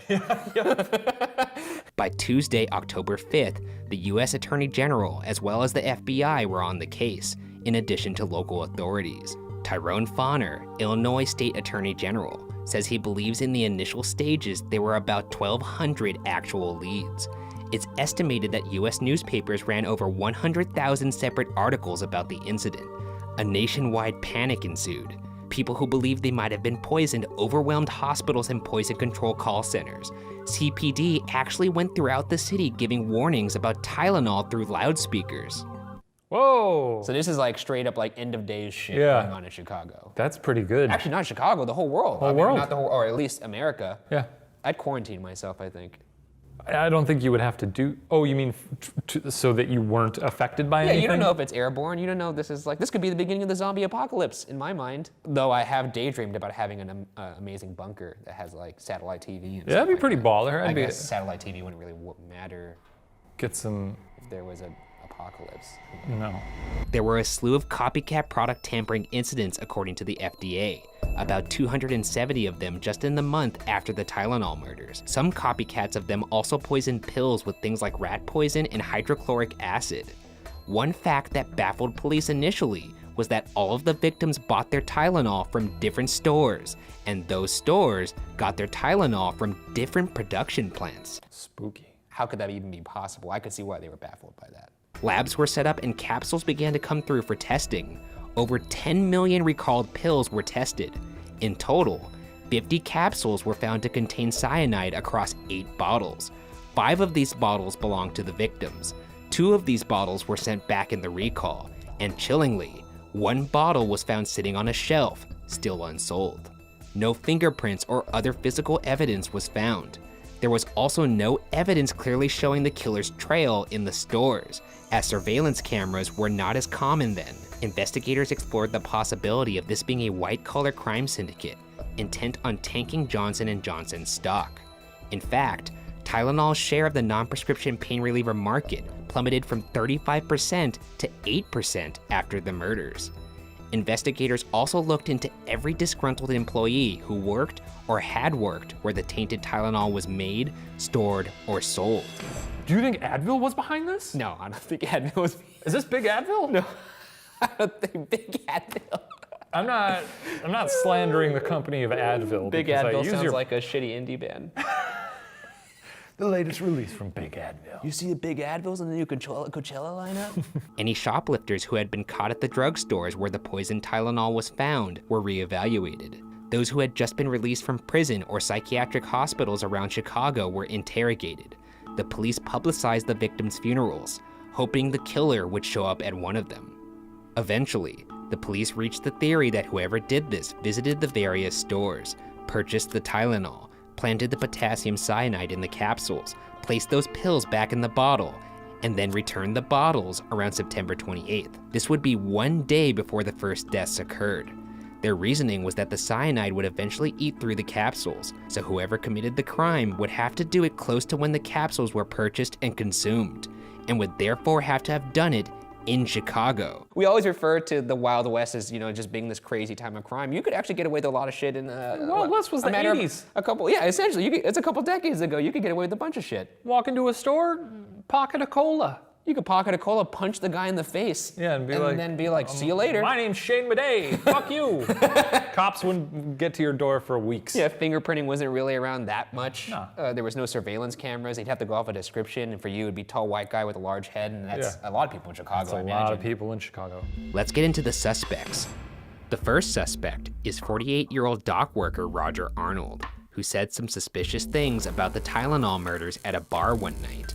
The police questioned him and searched his home. They turned up several interesting connections. Roger Arnold worked at a jewel warehouse with the father of one of the victims named Mary Reiner. Adam Janus, another victim, had purchased his Tylenol from a jewel convenience store. According to the New York Times, the store where Mary Reiner bought her fatal pills was actually across the street from where Roger Arnold's wife's psychiatric ward was located. How-to crime manuals were found in Arnold's home. Police also found evidence of chemistry in Arnold's home, such as beakers and other equipment, as well as a bag of powder. Though, the powder was tested and it turned out to be potassium carbonate, not cyanide. Roger Arnold also refused to take a lie detector test, and the police never found enough to prosecute him. In June of 1983, the following year, Arnold shot an innocent man named John Stanisha outside of a bar late one night. Arnold did so under the impression that Stanisha had turned Arnold into the police for his suspicious comments at the bar, which he hadn't. Stanisha died, and Arnold was sentenced to 30 years, but got out early on parole. Yeah, I think a lot of his connections to the case seem circumstantial. There's how-to crime manuals in his house. There's chemistry there. It just said how to crime? No, I don't think it was titled How-to Crime. Oh. There were manuals of how-to. If he had a book called How to Crime, How to Crime. then there's your guy. Yeah, it was written in crayon. The second suspect is Theodore J. Kaczynski, aka the Unabomber. A once brilliant mathematician, Kaczynski is currently serving life in prison for killing 3 people and wounding 23 others with bombs sent through the mail. Oh, hey, yeah. This guy's He's crazy. Yeah, he's out there in the character universe. Everybody knows who he is. Here's the thing, this goes back to what we've talked about in the past, that people seem to think that serial killers are all like in this character universe. Yeah, he's for sure in the serial killers Avengers. Even though he's not a serial killer, he's just sort of a terrorist. There's no serial killer character universe. Well, All right, anyways. Here are some things that match up with the Tylenol killings. Kaczynski is an Illinois native, and his first bomb was found in Chicago, where he lived at the time. As you already know, all 7 killings occurred within Illinois. However, one Tylenol death that is not official is the cyanide poisoning via extra-strength Tylenol of J. Adam Mitchell in Sheridan, Wyoming, that occurred a little over 2 months before the Illinois Tylenol killings. This is noteworthy because Sheridan, Wyoming is a town on the way to Kaczynski's cabin in Montana, where he lived at the time of the killings. Kaczynski's victims also had connections to Wood. For instance, one of the surviving victims was named Percy Woods, who resided in Lake Forest, Illinois. Another victim was Gilbert Murray, president of the California Forestry Association. Furthermore, Kaczynski's bombs were partially made of wood, and he often used return addresses and pseudonyms involving types of wood in the past. One example was Frederick Benjamin Isaac Wood, with an address of 549 Wood Street in Woodlake, California. not super creative. Yeah, I'll tell you why this is all relevant. Why I'm talking about wood so much, I'm about to spill that. Oh, let's I'm spill. about to drop a bomb right now. Drop that bomb. Oh, I see. Get You're in the on brand here with the bombing. What? Bomb. Unabomber. No, I didn't even. No, it was very good. Yeah, okay, sure. I'll take it. This is relevant because 2 of the 3 founders of Johnson & Johnson have the middle name Wood. Oh. There it is. Yeah. No, I'm good. No, that's pretty good. That's pretty A good. bit of a reach. Not really. It's his calling card. He's the wood guy. Admittedly, those seem like thin connections, but in February 2009, the FBI office in Chicago announced that it would use advancements in forensic technology in a review of all evidence relevant to the Tylenol killings. The FBI requested a DNA sample from Kaczynski. Here's Kaczynski in his own words. Quote, "The officer said the FBI was prepared to get a court order to compel me to provide the DNA sample, but wanted to know whether I would provide the sample voluntarily." End quote. Kaczynski wrote that he was willing to provide the sample on one condition, that the courts not allow the United States Marshals Service to conduct an auction of Kaczynski's belongings. Here's his reason why. Quote, "Even on the assumption that the FBI is entirely honest, an assumption I'm unwilling to make. Partial DNA profiles can throw suspicion on persons who are entirely innocent. For example, such profiles can show that 5% or 3% or 1% of Americans have the same partial profile as the person who committed a certain crime." End quote. He then goes on to say that if a match were to occur, quote, "Some of the evidence seized from my cabin in 1996 may turn out to be important." End quote. In summation, Kaczynski believed that the items up for auction may be crucial in proving he never owned potassium cyanide.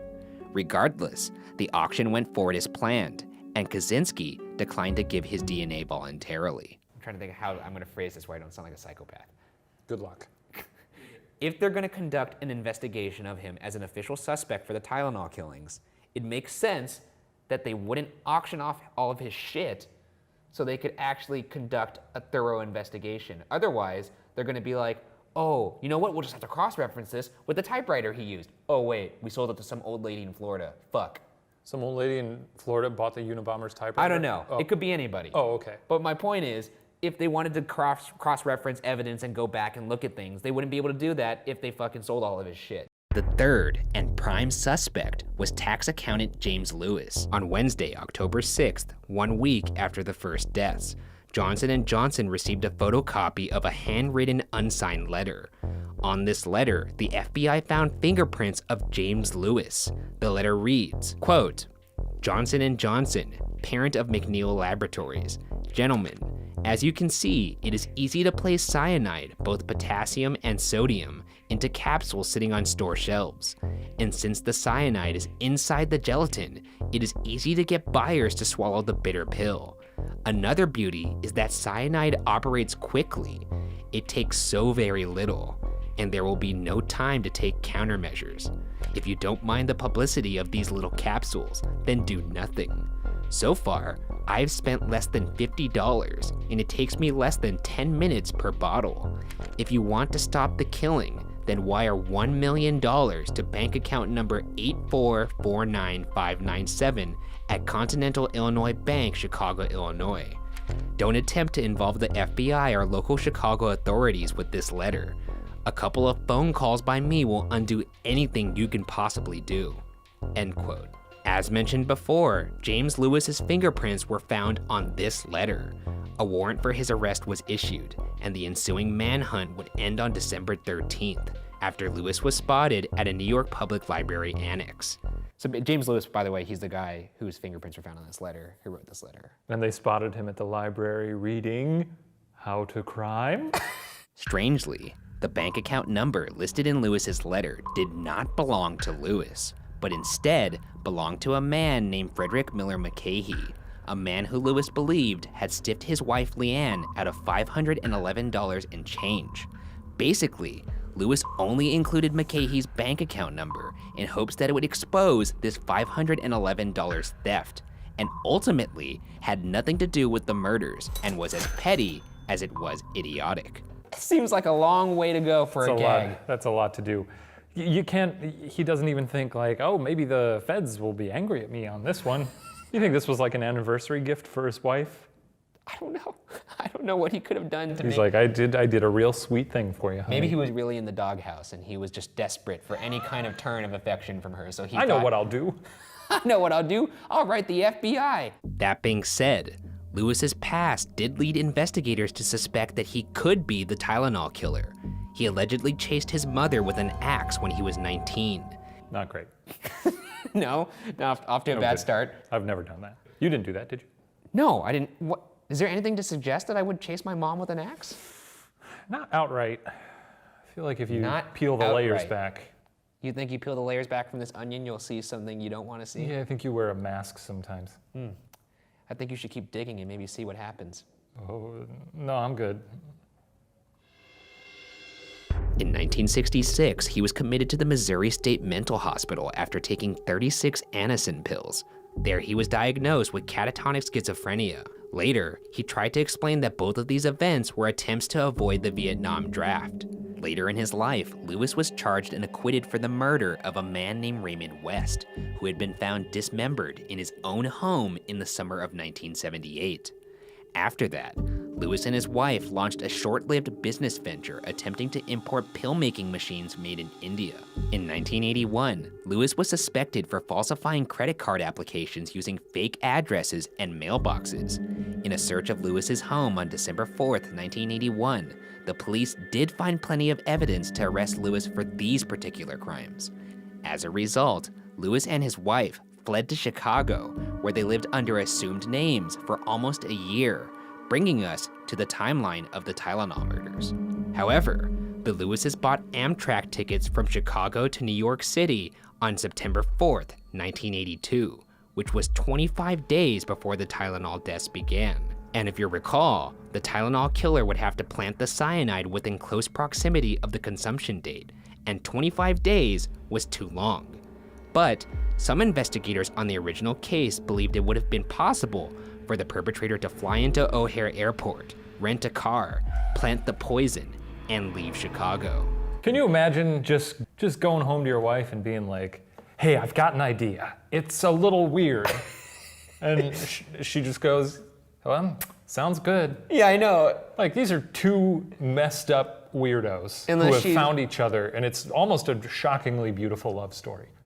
Surveillance video from one of the drugstores did show a bearded man who some thought looked a lot like Lewis, but there was no positive ID, and nobody could place Lewis in Chicago shortly before the deaths. He's got just a bag full of mailboxes and beards. And Exactly. Yeah. He's a regular criminal carrot top. Yeah. He's got a whole little case full of things and like little intricacies. a little horn. Yeah, horn, Elmer's glue, we're good to go. I just cut up an old man. Ultimately, authorities never even had enough to prosecute Lewis, let alone convict him of the murders. However, Lewis's letter writing fiasco did lead to him being convicted of extortion. Lewis was sentenced to 20 years in prison, but served a little less than 13. While in prison, Lewis bizarrely offered his help and explained and drew in detail how someone might go about injecting the capsules with lethal amounts of cyanide. Lewis was released in 1995, and he and his wife now live in Cambridge, Massachusetts. In 2010, James Lewis published a book titled Poison: The Doctor's Dilemma. Lewis would insist that the book had nothing to do with the Tylenol murders, and also stated that he regretted sending the police the ransom note. The fictional plot of the book is about death by water poisoned with lead in southern Missouri. When he went on public access television in January 2010 to promote his book, he ended up giving a 48-minute interview in which many of the questions were directed at his role in the 1982 Tylenol murders. Lewis referred everyone to his lawyer and refused to comment further. I just want to talk about my book about poison, not about... I don't get it. I just want to talk about my work, and everyone just keeps seeming to bring up all my past of all the shitty stuff I've done. No, we're good. Ugh, this guy's gross. One positive thing to come of the case came from the FDA and Johnson & Johnson, who together created the tamper-proof foil seals that we now use to determine if containers have been tampered with. I do think it's possible that someone could have flown in, did a little day trip, plant some pills, and go back home. I mean, it's not that crazy to me. Obviously, this person has a way with fooling the police. It must have been fun to be a criminal in the 80s. Everything before the 80s, just lawless. Yeah, it's true. My takeaway is people from Chicago are weird. This does not represent Chicago. This is people who go, hey, Chicago, Tylenol murders. Home of the Bean, the Cubs, and the Chicago Tylenol murders. And of course, our nation's greatest tragedy, Shane Madej. That's not me. I read it somewhere. You didn't read. You probably wrote it. Yeah. In the end, nobody really knows who the Tylenol killer was, or why he or she did it. What truly transpired on that one fateful day in Chicago continues to baffle, and the case remains unsolved.